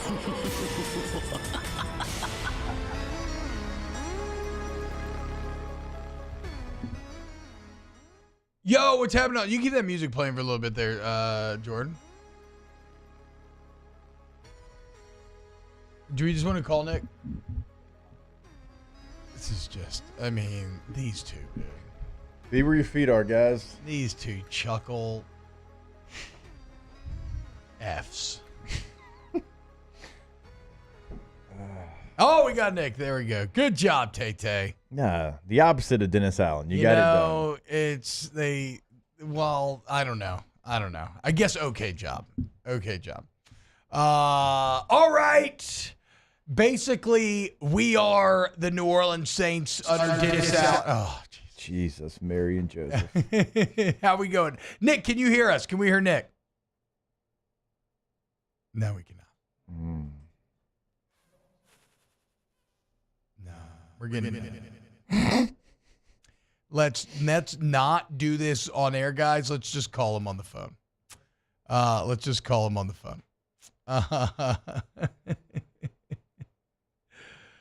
Oh, man. Well, I guess there's no better way to set up a Saints segment than just appearing to be a completely unprepared train wreck. Yep. Just getting outmaneuvered and dominated in every sense. And I remember my first team's call. I mean, I guess at a certain point, I got to look in the mirror. I just need to chomp some gum like old Mickey Loomis. Yep. We need to bring up other disasters to kind of, compare them. We've only been doing this segment for 4 years. It takes a lot of times to get this thing going a little bit. Yeah. Like, look at Tom Landry's first year, okay? Look at Andy Reid's first year. I don't know. Andy Reid probably had a good first year. I have no idea. Yeah, I mean, knowing Mickey, he'd probably bring up, like, David Shula's first year and not Don Shula's first year, Look at Brian Greasy. I don't know. Okay, guys, just call him. Just call him. Oh, he doesn't have his number. Oh, my God, dude. All right. I quit. It's been fun, guys. I'll see y'all later now. I need my phone. Hey, guys, I got Nick's number. It's okay, guys. I got Nick's number. It is okay. I will send it to y'all. This is great. This is a great segment here as we try to troubleshoot here. All right. So, yeah, we're going to have a New Orleans Saints conversation. Taylor, I am sending that number to you right now in the OTB chat. So we'll have it, and we'll have it forever. And we're going to talk about Dennis Allen being the 18th worst head coach in NFL history. That is not me saying that. That is the stats saying that. Because right now, when you go to ProFootballReference.com, he is a little bit better, T-Bob, than Romeo Crennel. He's a little bit worse than Robert Salah, who just got fired. Jim Schwartz, even better than Dennis Allen, who that was a disaster when he was a head coach. Did he go 0-16? Not. He's the one that went 0-16, right? I think so. I thought he was. All right, do we have Nick on the phone? Nick, what's up, brother? What's going on, man? Hey, what's going on, guys? Nothing. Nothing, man. Just easy breezy, you know what I'm saying? Nick Underhill at Nick_Underhill on Twitter. NewOrleans.football is the website. Again, no better way to set up a conversation about the bumbling train wreck that are the 4 loss in a row New Orleans Saints. Nick, so I know, I know the Saints pride themselves on being a not a reactive organization. My old man had Loomis on the radio yesterday, right? And hit him with all the numbers that show how bad Dennis Allen's results have been. But yeah, Loomis basically said, yes, we understand the results, but you got to look beyond the results, what creates the results. And look, so I think I said earlier, I'd put it like 90% Allen finishes out the season. Is there a world where things get bad enough that even the hesitant Saints could be like it's reached a point of being untenable? I would put the percentage even higher, just being around them. And I'm not saying that's what I would do or what they should do. I'm just telling you what I think they will do having been around them. And I would put that way higher. And I'll tell you exactly what they would say to that. They'd say Chris Olave, Lucas Patrick, Eric McCoy, Cesar Ruiz, Taysom Hill, Rashid Shaheed, Derek Carr, Alvin Kamara, hip, ribs, hand. Like that's what they're gonna say. Like so injured. And it's like, and I understand that in terms of explaining this year. You got some bad luck with a brittle roster. And if I'm Dennis Allen, I'm probably angry because I feel like the front office has screwed up plenty that helped to get us here, right? But that doesn't explain all the career numbers. It doesn't explain the fact that you're one of 13 teams in the out since Allen took over with a positive point differential, but you're the only one that has made the playoffs. It's is that to say that they would bring him back for another year, you're saying? I think it's possible. I think it's definitely possible. I'm just telling you what I've been around them for a while. I think I know how they think. I definitely think it's possible, and they tell you to throw out the Raiders numbers and just look at the Saints ones. The career numbers. What is it, 26 and 50 or whatever? They tell you just to look at the Saints numbers. And I'm just telling you how I think they think. That's what I think they tell you on it. I don't want to come off like the defender or anything like that. I just, like, if we're sitting there end of the season and you say, predict what Mickey Loomis is going to say at that season-ending press conference, I think those are the things that they would say, and they would say, well, look, when we were healthy, weeks 1 and 2, that's what it can be. Yeah, but those teams are bad. Yeah, seems like that. Yeah. The Saints But to record's Nick's 18 point, and it's 20. not going to be a dialogue, right? Loomis will sit I know, there and say this chomp stuff his and gum, will but his be, Saints record's 18 and 22. I know. It's not like that's like spectacular or good or average. Oh, wait, so Nick, like in my mind, I always felt that this was, and if you don't want to fire midseason, I agree. Like, what does a midseason firing do in the NFL, right? Like, I don't know. I mean, maybe like the blood satiates the bloodlust of the fans, but like it doesn't really make a functional difference. I mean, maybe it does if you could explain to me in terms of timing or whatever. But like, I don't care if he's fired during the, but like, I don't care about the injuries. It's just playoffs or bust. You make the playoffs, okay, I can accept another year. You don't, I can't. And so is it not, and so it's not that black and white in the decision maker's eyes. No, it's look, I think what's probably more likely to happen is that Alvin Kamara gets a 2-year extension and they keep this rolling. I think that's probably what's more likely than him getting fired. I think they try to go another year with it. I really do. You know, things could obviously get bad enough, but if they lose Thursday night, I don't think they're gonna really count that against. That's almost like the COVID game at that point. I don't think they hold that against them. I think Rashid Shaheed's probably gonna miss 3-4 weeks.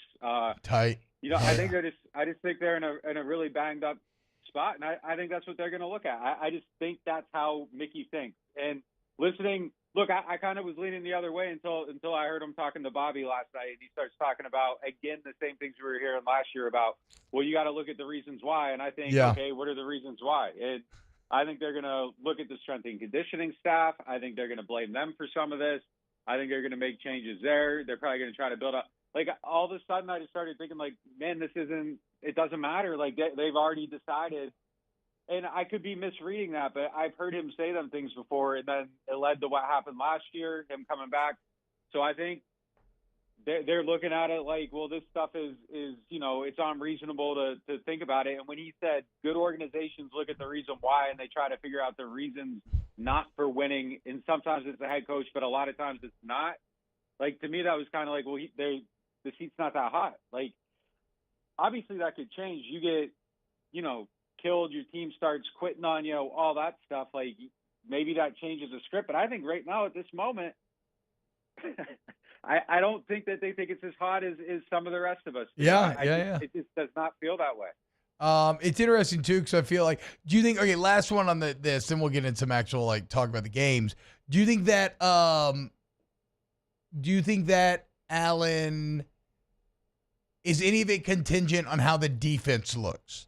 Because, like, one fallback throughout the time has been, well, he's a defensive coach and the defense has been awesome. And it seemed like they were good at the beginning of the year, but the last 2 games have been really bad. So do you think that the defensive play factors into this worse decision? In the NFL. Yeah, I think it should. I mean, look, the story I wrote after this game this week was like, yeah, there's all these injuries, but to me, that isn't the reason why they lost. Like, if you're asking me my opinion and not what the Saints think, like, yeah, I think your defense can't be 32nd in the league in yards when that's kind of your calling card on it, and I think that needs to improve quickly. That's not good. 44 missed tackles over the last 4 weeks, like 14 this game, 15 the one before. Like, that's not okay. I actually do think that they'll probably find a way to kind of clean some of that stuff up. I think a huge issue though with the defense, and it's, you know, it's just kind of like all the, what's the phrase, the chickens are coming home to roost or whatever. Like, yeah. I think all the bad drafting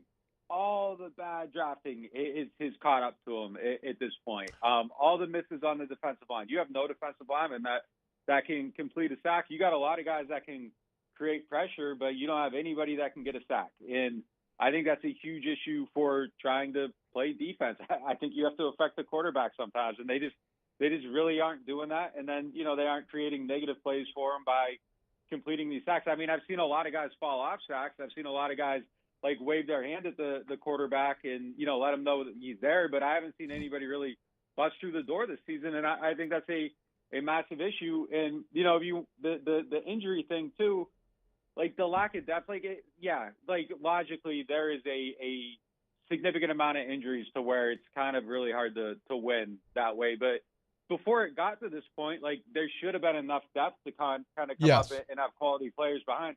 But this okay, we're going to handpick who we're drafting and we're going to trade our picks and go get them over and over and over. Like you aren't pumping in league minimum players that can serve as depth and fill out your roster behind your salary cap strategy. And, True. The pro personnel side has done a pretty good job of going out and finding some people to, plug into these spots. But it's hamstrung significantly when you don't have it coming from the college side and the pro side. And I think those are huge issues that have kind of led to this point to where they're at. So I think it's just kind of like, I don't think it's just one thing. I think it's kind of organizationally, like there's just a lot of things that have kind of like rested now at this point that they're in this. And, I think there's a lot of stuff that needs to get better and change. I don't think it's just one thing. I think it's a lot of stuff. And I think there's a lot of issues here. And I think it's going to be hard to dig out of it, to be honest. Do you think that it's kind of funny, right? Mickey Loomis says, look at the reasons beyond the results. And wouldn't those reasons just be him looking in a mirror in a lot of ways? And if he believes that, like, do you think he gives Dennis Allen more leeway because he realizes that he and the front office are culpable in a lot of those failures? I mean, I think that you have to be honest about like where some of the issues lie, but like it's definitely the three misses. Like the biggest issues I think with the team right now are Marcus Davenport, Peyton Turner, and Foskey. Like those three misses right there, you don't have anything on your defensive line. You went and tried to get Chase Young. I think Chase Young has not been quite what you hoped he would be at this point. He's boring. And I think just at that one position, if it was a little bit different, like your whole outlook is probably a little bit different. Like your ability as a defense to overcome, the loss of Derek Carr and not giving up 51 points. I mean, that was horrible. Like, and they came out and they looked like they weren't ready to start the game, and they didn't look like they were prepared to finish the game. There's a little stretch in the middle there where they were okay. I would say Kansas City, they came out and they didn't look prepared to start that game either. So it's beyond just like not having some players. Like I think they just had two bad games, like for sure on defense where they could have been, just a little bit, more prepared to start. But like I think just that one spot though, if you have quality defensive ends who can get a sack and you've invested 3 first-round picks and a high second, if you count 2 on Davenport, like you should be able to affect the passer more than you have. And now when you're starting Spencer Rattler, like you should have better ability to keep points off the board with better players, and they don't have that. So it's just kind of coming from both sides. Like the way they did some stuff worked for a while, but I think this like rash and misses high in the draft, especially recently, it's caused big issues. And another one, Trevor Penning, like you got a high draft pick there. I don't know how you want to do the math on how they traded up in that draft. They got him and Olave and traded up, but however you want to do it, like they invested significant resources there, and he's not a stalwart for that line. Like he's a service. He's to his credit. Like whoa, highest graded player you're talking about there, Nick. Highest graded player. Watch out there, bud. Like he's managed to not be a liability. Yeah, there you go. That's great, but it's not what you're kind of investing in. So it's just kind of I feel like a lot of stuff is just kind of, they've been murky on a handful of areas and hits, and then you have all these injuries, and it's just, you aren't built strong enough to kind of overcome a lot of it. And look, could they be a stronger team? Yeah, they could have went more all in on this season, pushed their cap even further, did the Alvin thing early, used it to build out their depth, been better prepared for all this stuff. I think they kind of took an angle here where they thought they could be competitive and bet on, having enough health and depth to kind of make it through. And it's been worst case scenario. So, the other way out of this was to buy your way out of it. And I'm kind of glad they didn't, because I don't think it would have been worth it. And I want to see them, get to a better place. And you look at the cap next year and there's 5 moves they make to get 10 million under. It's not, extremely hard math to do. So they're kind of heading to a better, healthier place. But, right now, I just feel like everything has went wrong, and it's just created this cocktail of just awfulness right now that they're stuck in. Nick, given your intimate knowledge of the Saints thinking, how badly do they want Thursday?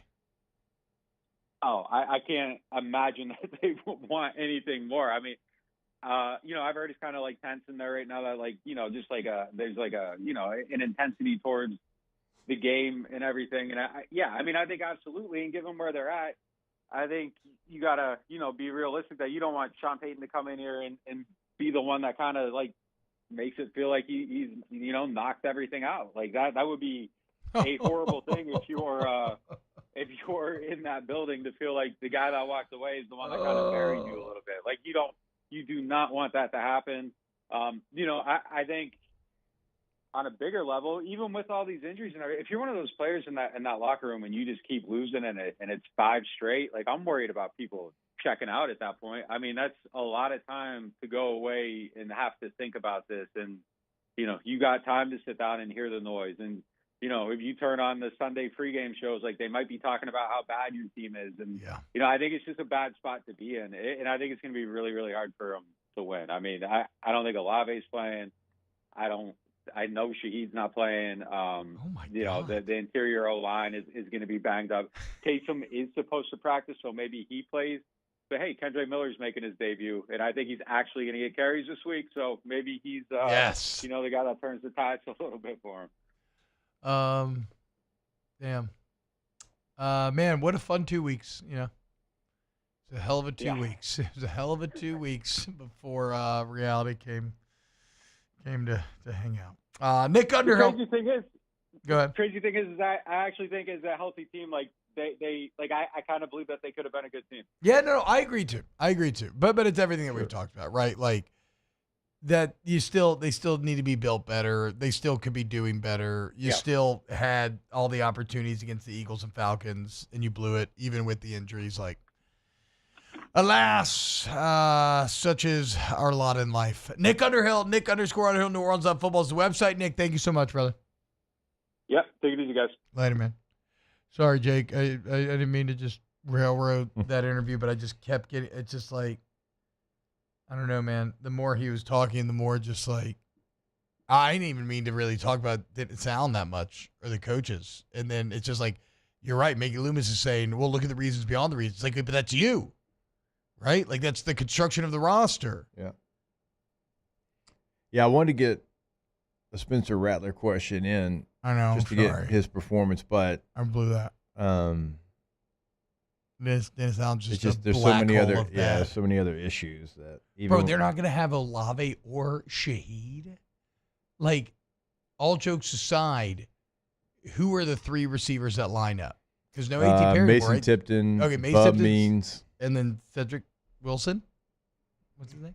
Cedric Wilson or like St. Brown. They'll probably call him up from the They'll practice probably call squad. him up for sure. Yeah, it's going to be Means. Go back on your podcast and talk more crap. Tipton and Wilson for sure. I mean, if y'all boys want to go play for the Saints, I can get y'all some jerseys. What y'all want to do? We need all the help we can Turn get. that down once. Taylor's actually, pretty fast. He might be able to do something. In the 400, though, not really sprinting. Just run deep. All right. Let's move away from the Saints. We're done with Saints talk for the day. It's depressing me. More OTB next. Off the bench. CentralPlumbing.org, 925-8552. CentralPlumbing.org, 925-8552 is the number. CentralPlumbing.org is the website. And Central Plumbing is the company that can handle all of your plumbing problems and has been doing so for 50 years. That's right, 50 years, guys. The Payne family has created a painless process to get you or your business, because remember, it's not just residential, it's commercial as well. Whatever plumbing needs you taken care of. And it's flat rate pricing. It's great warranty once the work is done. Everybody's licensed, bonded, insured, so there's a trust level every single step along the way. CentralPlumbing.org, CentralPlumbing.org. Go to the website today to see what they can do for you in the remodel game. And we talk about it all the time. That's at your home or your business. And it can be multiple things. If you want to go tankless with a tankless water heater, never run out of hot water again. They can do that for you. And so you get home late from the ball field, you still got to shower, you got to do laundry, you got to do dishes. Well, that's okay. You can do all those things at the same time when you go tankless with Central Plumbing. Go to the website, centralplumbing.org.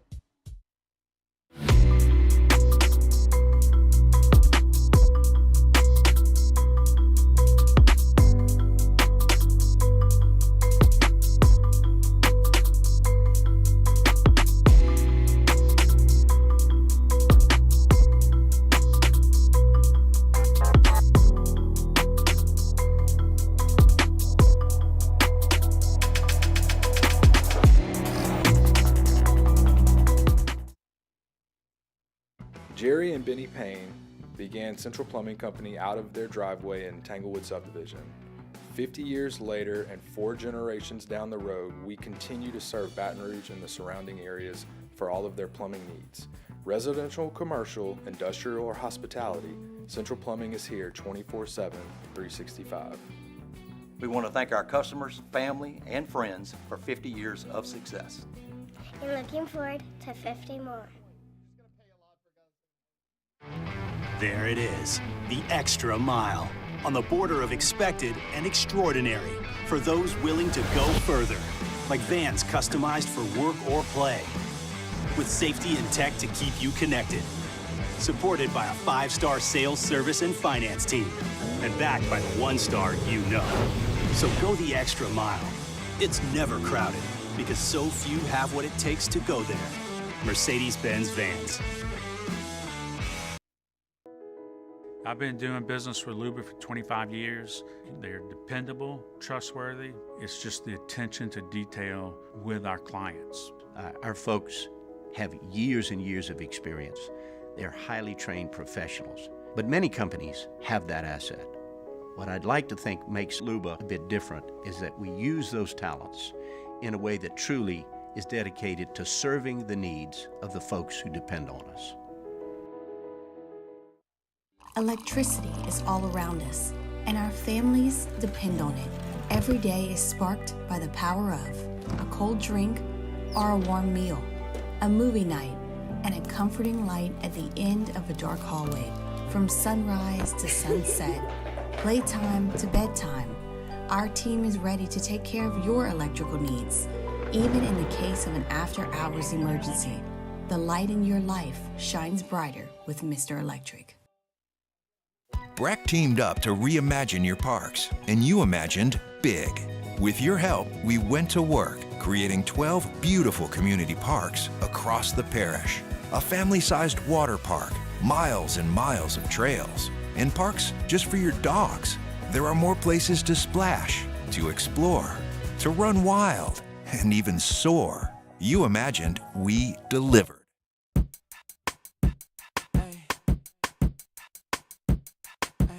Yeah. Yeah. Welcome in to the best morning sports-ish show around. Off the Bench with Hester and T-Bob.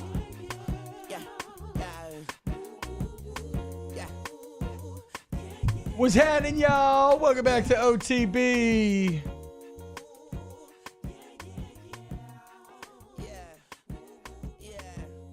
Somebody need to get... Do we need to get Sheriff in the chat? I open it up. The first 2 things I see are Alexandra Daddario and Halle Berry and Swordfish. What's going on, guys? Come on now. It's 9:30. Now people are talking about the Dr. Squatch commercials, Sydney Sweeney. Relax, guys. Okay? Everybody relax. It's a little too early. It's a little too early for that. Although I have been thinking about that first episode of Black Mirror a lot. And it's mainly because the T-Bot account put something out there. But have you all seen Black Mirror? I think that like every single episode's different. Yeah, it's an anthology series, high concept sci-fi, very good. It's kind of gotten a little worse over time. Beginning episodes, very strong, and the ones that are good are absolute bangers. I watched the first one. I was like, this is a little too far down the road for me, Bo.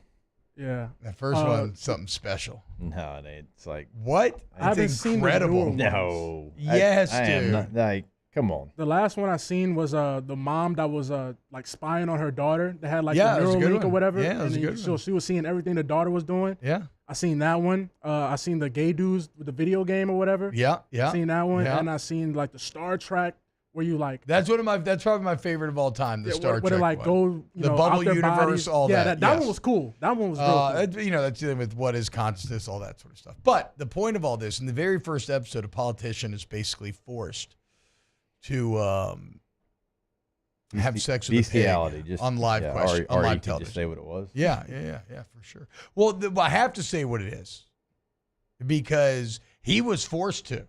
Mm-hmm. You You know? get to this weekend. But in that's what I'm Fayetteville. trying to do this weekend, baby. Let's go. You want to talk about embracing the hog? Let's get it, boys. For the Golden Boot, the most dangerously serrated, wonderful trophy in all of college football. a trophy that looks at other trophies and says, ha, you couldn't even kill a man if you wanted to. Okay? You could take the golden boot and fashion a guillotine out of it and chop heads straight up. So get ready, boys, because we embracing the hog this weekend, only not in the way that they want. Okay? Pig suey indeed. Give me some. Tay, you want to do NFL story of the day? All right, let's do it. Tay-Tay's NFL story of the day. It's time for Tay-Tay's NFL story of the day. Your daily dose of NFL news from Taylor Sharp. Okay, so we were just talking about Davante Adams going to the New York Jets. Shocker there, but they may get another player. Hassan Reddick might finally play for the New York Jets. This is a story I did over the summer about he set out with the Eagles because he wanted more money. The Jets traded for him, didn't pay him any more than the Eagles, and they were also surprised when he set out. So it was a little weird on both sides. He's been fined over $5 million for sitting out over these last 5 months. So his agent actually dropped him. Well, he hired a brand new agent. Tell me if you recognize this name. Drew Rosenhaus is his brand new agent as of yesterday. And on before Monday Night Football, Rosenhaus was doing an interview. He said, hey, look, we're working towards this. We're trying to get this resolved, get him back on the field as quick as we can. Hassan Reddick's dad back in the summer said that, his son outperformed his contract. He wanted market value. And, again, he forfeited $800,000 during the offseason. Combine that with the games he's missed this season, $5 million. So no word on if he's just going to cave and play, if the Jets are going to get him a new contract. But Drew Rosenhaus said they are working towards a new deal. Jake, this is interesting. Help me out here. Okay. Because it's not like the NFL legally gets this money if he were to just retire, right? Like they can't bring him to civil court and make him pay money in fines. I wouldn't imagine. He's just not getting a paycheck right now. Yes, that's what I'm saying. So it's not like he's paying money. He never sees that money. So is he? Yes, and so I mean, in the path to playing to to getting to the field, will they reach some sort of settlement? Will they give him some of that money? No. It says here, but he won't owe anything when he comes back. Well, owe anything. He just the money that he would have made. The money that he would be being paid, he's not getting paid. But he won't have to when he does get a game check, he won't have to write a check to. Okay, he'll never see it. He's in the last year of a 3-year deal, and it says that he has to be activated by week 13 in order for the 2024 season to count towards his current contract. Yeah. And also, he's got to play at least 3 games to get a count as a year. A year towards getting vested. Well, this also screws Philadelphia, too, because in it, he had to play 45% of the defensive snap for the Jets, and if he does that, Philly gets a better draft pick. He hadn't played it down all year, so Philly gets screwed on this as well.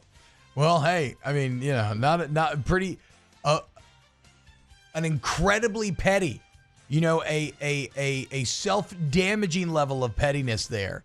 But if there was one way to take away the Philly, the team that made you angry, from getting a better deal out of it, he found the one way. So you think Drew Rosenhaus getting back on the field, Jake? I mean, I guess you switch agents. I mean, Rosenhaus doesn't take him on for no reason, right? Yeah, right. They're not playing ball. They haven't played ball, so this feels like almost a situation where you just got to kind of cave. Well, Rosenhaus also said, going to another team is not off the table either. So, whether it's talk to the Jets or, hey, trade us to somebody who wants to pay us for a second time, I mean, that's on the table as well. So, it may not be for the Jets. Bad vibes. Davante Adams, though, going to the Jets. That's kind of big news, I think. I mean, I know I said a couple weeks ago when the Saints were 2-1, go get Adams. Sure, why not? No. I'm so glad that he did it, and no, there's no need. Last night, they had 2 receivers go off. Receiver ain't the issue there. Yeah. It's not the issue. I mean, it is kind of exciting getting Aaron Rodgers and Adams back together, no? It's just some bromance type of ordeal, but I just mean, you're still going to be, that could be, I mean, I don't know. How much I haven't watched Davante Adams play in a long time. I don't watch Aiden O'Connell or Gardner Minshew. He's solid. I mean, he's still Davante Adams. It's their offensive line that's horrid. So, I mean, look, you had Garrett Wilson, you had Mike Williams, Zard. Zard went off last night. You got some okay tight ends. You got Breece Hall. You got Braylon Allen. You already had weapons. That wasn't the issue. The issue is a poor offensive line. Conditional third-round pick. They could turn into a second, though. I don't hate it to get Adams. I feel you though. You're. It doesn't sound like the Jets are addressing their core needs. You know who they should bring in to play tight end? Mark Chumara. Bring in all the old Packers. Get him in there. These kids don't even know about Mark Chumara. Mercedes Lewis still out there. I think he's on the Bears right now. The Bears, on the Bears. Hey. Jordan, give me a fantasy football take. Okay. Tyrone Tracy Jr. for the Giants is going to skyrocket. He's going to save a lot of people's seasons. He's a rookie running back. I think he went to, I can't tell you what college he went to. Went to Purdue. So he's fifth popped, rounder. Yeah, 5th round pick. He's popped the last 2 weeks in fantasy, over 20 fantasy points. Devin Singletary's been hurt. I don't know moving forward. Do they want to? It might be a split back type board. I don't know, but Tyrone Tracy Jr. for sure. Okay. The Giants. There we go. Nice job, Jordan. Good job. Hop on the waiver wire, boys. Yes. Like all of us classic fantasy nerds do, it's Tuesday, waiver wire day, right? Yes, sir. Yes, sir. There you go. Oh, are you still doing fantasy? I'm 5-1. Pretty good, So not to yes?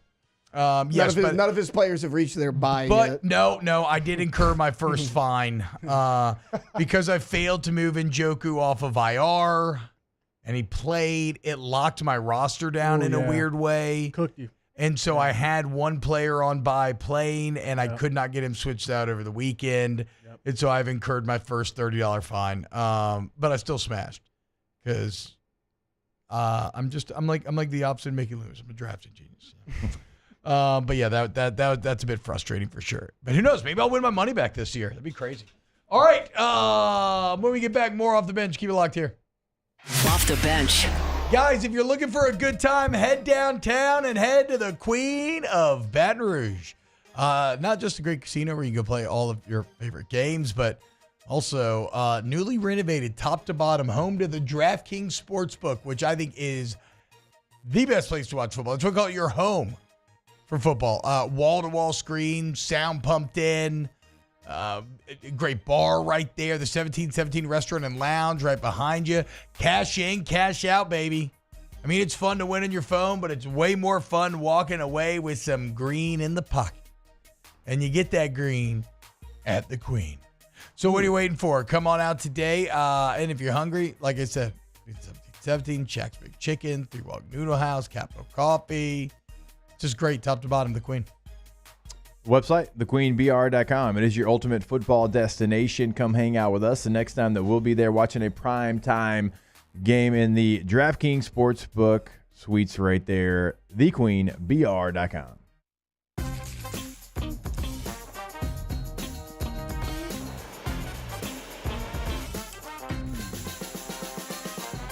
The best kept secret in town is out. Discover Delilah at the Renaissance Hotel on Bluebonnet. Hey, it's Matt Moscona. For years, you've heard me tell you about Insurance Network of Louisiana, helping you find better coverage for less money. But it's not just for your home and auto. They also offer commercial properties. So, retail stores, professional offices like doctors, dentists, attorneys, clothing boutiques. Insurance Network of Louisiana can find you better coverage for less money. They service the entire state of Louisiana, and they're local. So call today at 293-0450 or lainsurance.net. At Relief Windows, we're more than windows. We're windows, doors, hardy plank, and vinyl siding. But our #1 product is always customer satisfaction. Visit us online at reliefwindows.com. Oh, by the way, we do shutters too. It's no secret. The best oysters in Baton Rouge are at Jolie Pearl Oyster Bar. Enjoy mouth-watering South Louisiana flavor and oysters from all over the country. And don't forget our nightly drink specials.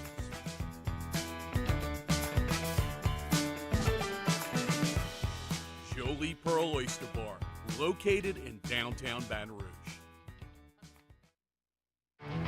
There it is, the extra mile, on the border of expected and extraordinary, for those willing to go further, like vans customized for work or play, with safety and tech to keep you connected.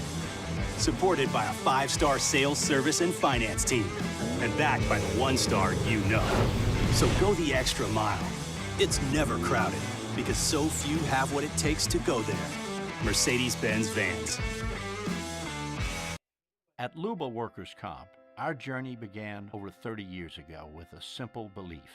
Our clients come first. At Luba, our business has always been focused on people, not policies. Through every success and challenge, we've continued to grow because we've stayed true to our values, committed to providing you with genuine dependability. Because your well-being is more than a priority. It's our purpose.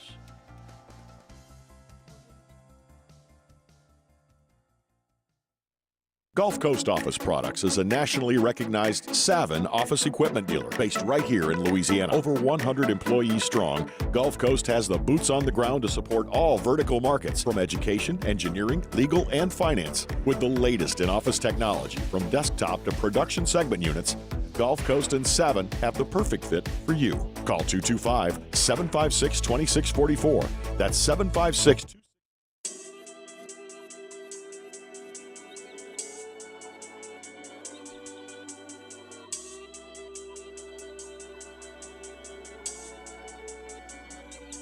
Welcome in to the best morning sports-ish show around. Off the Bench with Hester and T-Bob. And y'all, welcome back, OTB. Oh my God, I just spent that entire commercial looking up recipes that I'll never make on Instagram.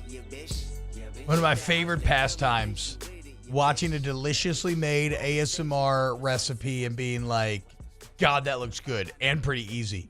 And I'll definitely do it, only to go home and make spaghetti or salmon or just anything else with rice or noodles. I did a peanut butter banana bread that I saw on Instagram. You did it, though. And I did it. You actually followed through. Yeah, protein packed. Oh, wow. Sounds great. It was fantastic. Sounds awesome. Yeah, pretty much ate the whole thing by myself. I'm going to make this creamy sausage rice I just saw. No, you're not. I am. Just watch me. Watch me. Brat Falls in full effect. I ate sausage 5 days of the week last week. Okay? Come at me. None of y'all are matching my sausage intake right now. It's unbelievable. Is this like a lunch, dinner, breakfast? Whenever. Every Sunday. Definitely on Sundays. Yeah. Saturday morning breakfast. Yes, that's your breakfast sausage time. Yeah. And then I think 3 different times during the week last week, just grilling up just some sausages, a little snack. It's a little snack with some Nana's hot finishing sauce. I guess I didn't even realize it. I've been subconsciously preparing for Arkansas this entire time. Yeah, on that hog. That's what I'm saying. Just eating pig constantly. Flying Hawaiian, green onion, andouille, cheddar jalapeno. God, now I'm craving sausage again. I should make this creamy sausage rice for real this time, though. For real. It would be great content. I'm going to see Wild Robot today. I'm excited about that. I've only heard people talk about it. I hadn't seen a preview. I hadn't seen a preview either. I hadn't seen anything. I just hear people talk about it. At Barnes & Noble the other day, I saw a, God, my shoulder. I saw a, I guess it's a book, you know? I don't know. So, I tend to trust things that are books first. If you make it in the book world, chances are you got a good story. It's not a guarantee the movie will be good because who knows if they adapt it well or not. But like to get people to read and to have a successful book, I feel like you've kind of beaten the odds a little bit nowadays. I just bought a book the other day. I started reading about the rise and fall of Blizzard Entertainment and the future by Jason Schreier, very good video game journalist. That's been quite enjoyable. Anybody else reading anything right now in the room, guys? Nah, I used to be a bookworm. Really? Yeah. What When I was a happened? kid growing up, all the time. What happened? So when I got to, I'm going to say 8th grade, 9th grade, we had this thing called, 7th grade too, we had this thing called AR reading. Yeah, accelerated reader. Yeah, accelerated reading. Awesome. Yeah, I didn't like it at all because it was like a penalty, or like if you didn't get certain amount of points. So it made reading not like, a pastime as a hobby. It made it more of like a chore. Yeah. And that kind of ruined it for me. I mean, I read all the time, and I never read a single I don't know why. Like all the classics we had to read for school, I'd read the Spark Notes, which still I don't know why. I feel like I'd probably really enjoy the books, but back in the day, I just what didn't want to was read your them. favorite book that you had to read in school, like the common ones? Because I feel like we all had. Oh yeah. There's That's a what I'm reading saying. list that was pretty similar. Like Outsiders, all that stuff. I read the Spark Outsiders, Notes. It's crazy. classic. I never actually read the books. What? The Outsiders might be like the only book that I've ever actually read and comprehended and enjoyed. well, my book would be The Catcher in the Rye. I've heard it's great. Catcher in the Rye is great. Catcher in the Rye, Kill a Mockingbird is a little, but you know, Kill a Mockingbird was all right. So we gotta reignite your love of reading, man. I do love reading. I don't. No, you can't say that. If you quit in 8th grade, you can't Oh say no, that. no. I used to be like, bro, like my mom used to bring me to Barnes and Noble, like the little book fairs, all That's that. what I'm saying. What are we doing then? That's animal. still there. There's still stuff out there. The books are awesome. There's still a lot out there. There is. The last book I was reading, it might be in my backpack. I like psychology, so I have a book about psychology I read. Oh. So like just about the mind and, you know, like humans, stuff like that. The last time I peed my pants at school was during an AR quiz. I'll never forget it. All right. I was a little too old. I don't know how old. Maybe like around 5th, 6th grade, something like that. How'd you wet yourself then? I don't know. I don't know. I was in the library taking the quiz, and I guess I really thought I needed to finish this quiz. And next thing you know, I pissed my pants. How'd you play that off? Or did you just have to take it?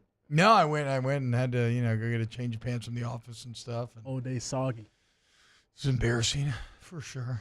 It didn't get your socks wet, right? Not in my memory, no. I said, that's bad Not in business. my memory. Bad business. That sounds awful, though. Yeah. I mean, wet socks are bad enough without it being urine. For sure. For sure. It was funny when I got to the office, the receptionist said, "Oh, man, I was hoping to see you today." And I said, "Well, you're in luck." You're in luck, buddy. I'm a little moist. That part didn't happen.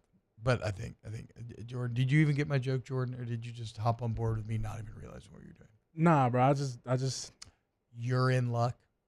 You're in luck. You're in. You're in luck. I Okay. see. 2 Yeah, words, yeah, not Okay, three. okay. take a You're in. timeout. All Take right. a timeout. Step back. Bro, I Step thought we were back. talking about reading. Like, what happened? Take a step back. Take a step back. You stomped all over my fake finale joke to finish off the pee in my pants story. Okay? No. Turn your mic off. I don't want to hear you giggle. I don't want to hear you breathe.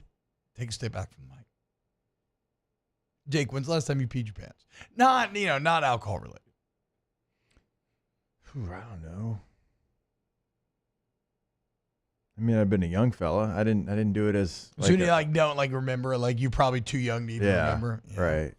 Yeah. Yeah. Like I'm sitting here thinking about you doing it in 6th grade and just feeling some anxiety for you. I did the other one in my pants probably around 5th, 6th grade too. One time I was walking back from a friend's house in my neighborhood and just fell over on the side of the road. Stomach hurting so bad. That I can believe.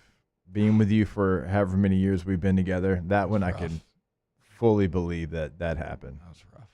That was a bad memory too. I was fighting for my life trying to finish that walk home. Why I didn't just go in the woods, I have no idea to this day. Thought I was going to make it. Alas, pride comes before the fall. All right, when we get back, let's wrap up with Ask the Bench. Off the bench. Go to ITI Technical College, iticollege.edu, iticollege.edu. And hey, look, if you want to help out OTB here, you can call 225-267-8003, 267-8003. That is when, that's the number that let them know that you came from here, right? But just go to iticollege.edu, because that's all I really care about is you getting in touch with them, you talking to the staff, setting up a tour, seeing what they can offer you. They schedule all your classes for you. And in just 2 years, you get that associate's degree, you get a career. And that's the thing, we got great business connections. There's job fairs so that when you get done with school, you're in a good spot and you're ready to start that career. Day classes, night classes, financial aid. It's all there, family owned for 50 years for a better life. Enroll now at ITI Technical College. ITIcollege.edu is the website. We always encourage you, though, once you go to the website, you'll see exactly what we're talking about when we talk about their campus and what they've got waiting on you off Airline Highway. Go visit today. You can schedule that appointment to go visit the campus at ITIcollege.edu.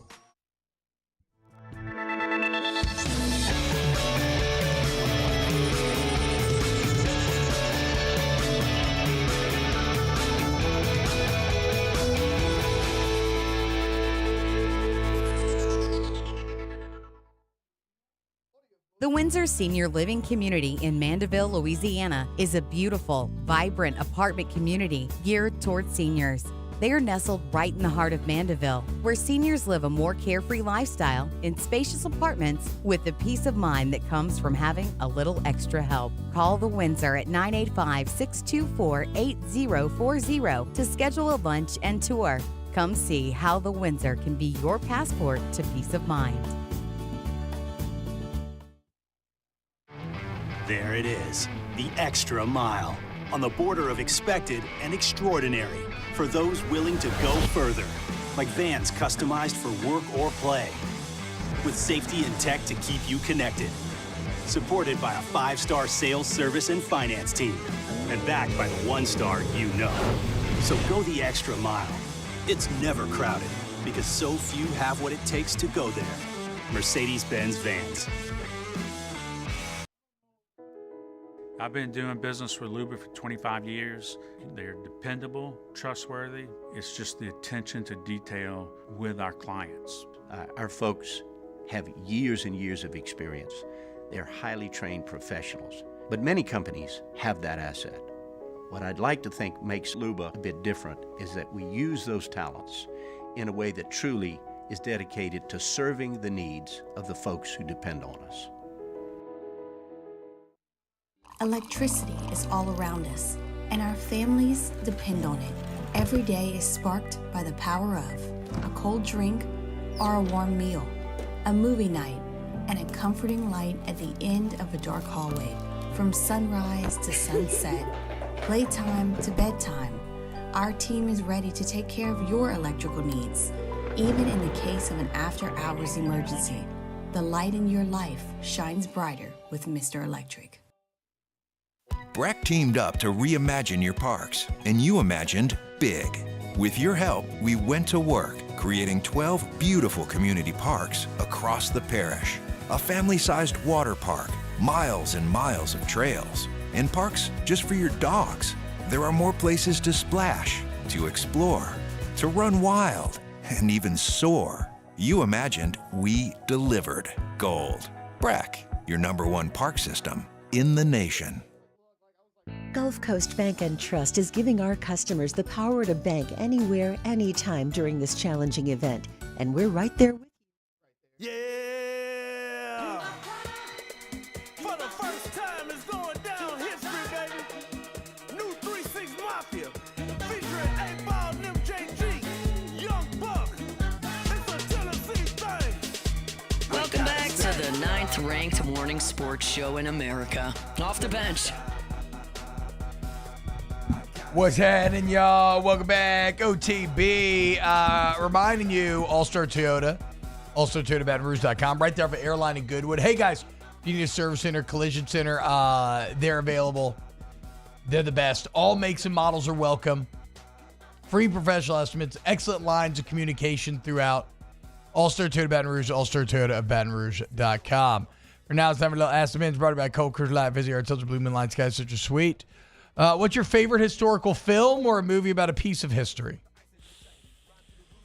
That's a good question, man. Do I have a lot of historical movies that I love? Dunkirk. I mean, keep going in the background. 1917 would definitely be up there for me.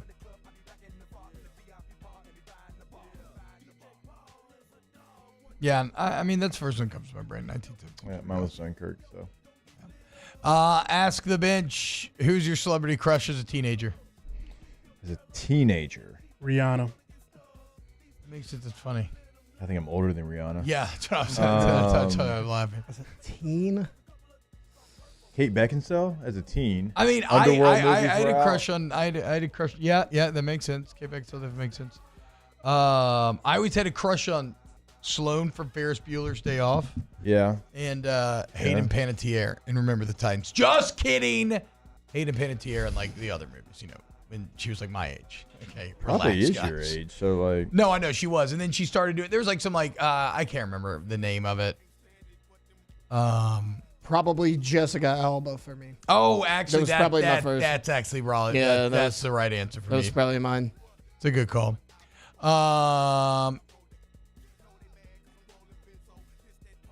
Ask the bench. Put in any money on Nuss's Heisman odds? No, I can't. I'm a Heisman voter. Oh, really? Man, that's lit. I know, isn't that ridiculous? That's fire. How come I don't get to be a Heisman voter? Just because I pissed my pants in 5th grade? Oh, you sound like EJ now. Is that why? Man, that's lit. Did you see SpaceX catch that rocket Sunday? I did. That was crazy. Another lit event. It kind of like parallel parked it. Like, that was crazy. I mean, I know I've seen it land, where it lands upright, and it's absolutely absurd and looks like it's out of science fiction. But like, I didn't look too much into it. I just saw a video of it though, so it actually does catch it. Catches it. Like that giant tower. That's what. Yeah. And they say like the rocket's like the size of I can't tell you how big the building is, but the size of a building, like a big building. Yeah. Ask the bench, what's a good book that you would like to be made into a movie? I mean, I think it'd be hard to land and do the movies well, and I don't know if they'll ever finish the series, but I mean, King Keller Chronicles, those first 2 books, Name of the Wind and Wise Man's Fear, are 2 of my favorite books that I've ever read. More Percy Jacksons. They only did like 1 or 2 movies. There's a lot of great books they have. There's a Disney Plus like series? a Disney Plus show. A series? There's a Man, movie, we need the movie. Man, bring the movies back. Get Percy Jackson out of here. You got enough. You got Yeah, more than Bring it enough. back. You got more than enough. I would be fraudulent if I had an answer for you. I just don't read. I feel like I'd be a poser if I gave you anything. So. Go Dogs Go. It should be a movie. Actually, my favorite kids book growing up. Mine too. That's why I threw it out there. 1000%. What is it? Go Dogs Go. Go Dogs Go to the big party tree. Red dog on a Yeah. house, yellow dog under a house. Seems like a cool movie. It could be a pretty cool movie. Do you think the dogs had guns in their cars? If they did, they wouldn't have forgot them. It's true. It's true. The Jim Henson doc was good, a little too long. I did enjoy the Jim Henson doc too myself. It's a really good Spielberg doc from a couple of years ago too on Disney Plus. That's if you like that kind of stuff.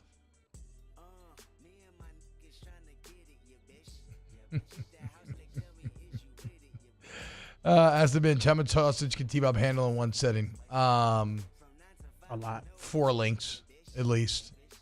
I mean, I don't want to eat all 4 links, but easily can.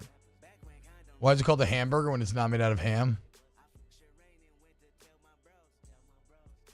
I think I might actually know the answer to this. Why? I think I was reading it was created in Hamburg, like the city, real? Hamburg. For real? I believe so. Is German? I think so. Is it hamburger? Is German? I think. I never would have guessed. Okay, have a great day, everybody. Off the bench. Go to Trash Rangers. TrashRangers.com is the website. TrashRangers.com is the website. I still haven't had a Conica sausage, guys. I think somebody's sending me some Conica sausage. I'm very excited. Go to Trash Rangers today. Or Taylor, were you telling me about Conica sausage? That was you. They send you about a sausage, yeah. Yeah.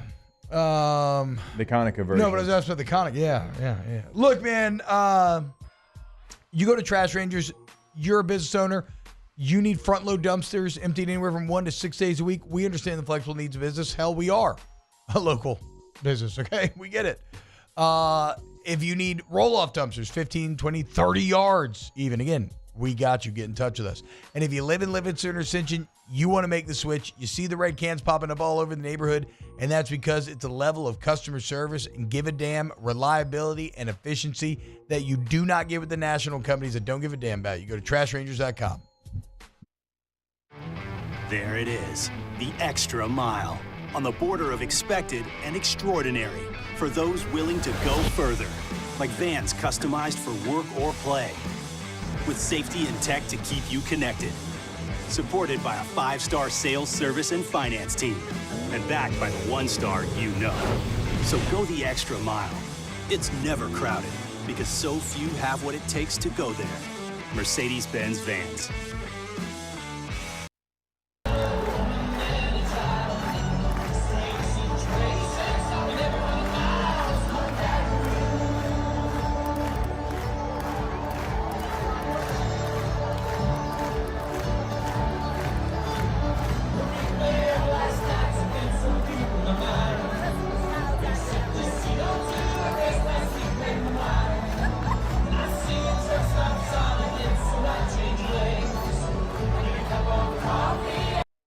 Hey, it's Matt Moscona. For years, you've heard me tell you about Insurance Network of Louisiana, helping you find better coverage for less money. But it's not just for your home and auto. They also offer commercial property. So, retail stores, professional offices like doctors, dentists, attorneys, clothing boutiques. Insurance Network of Louisiana can find you better coverage for less money.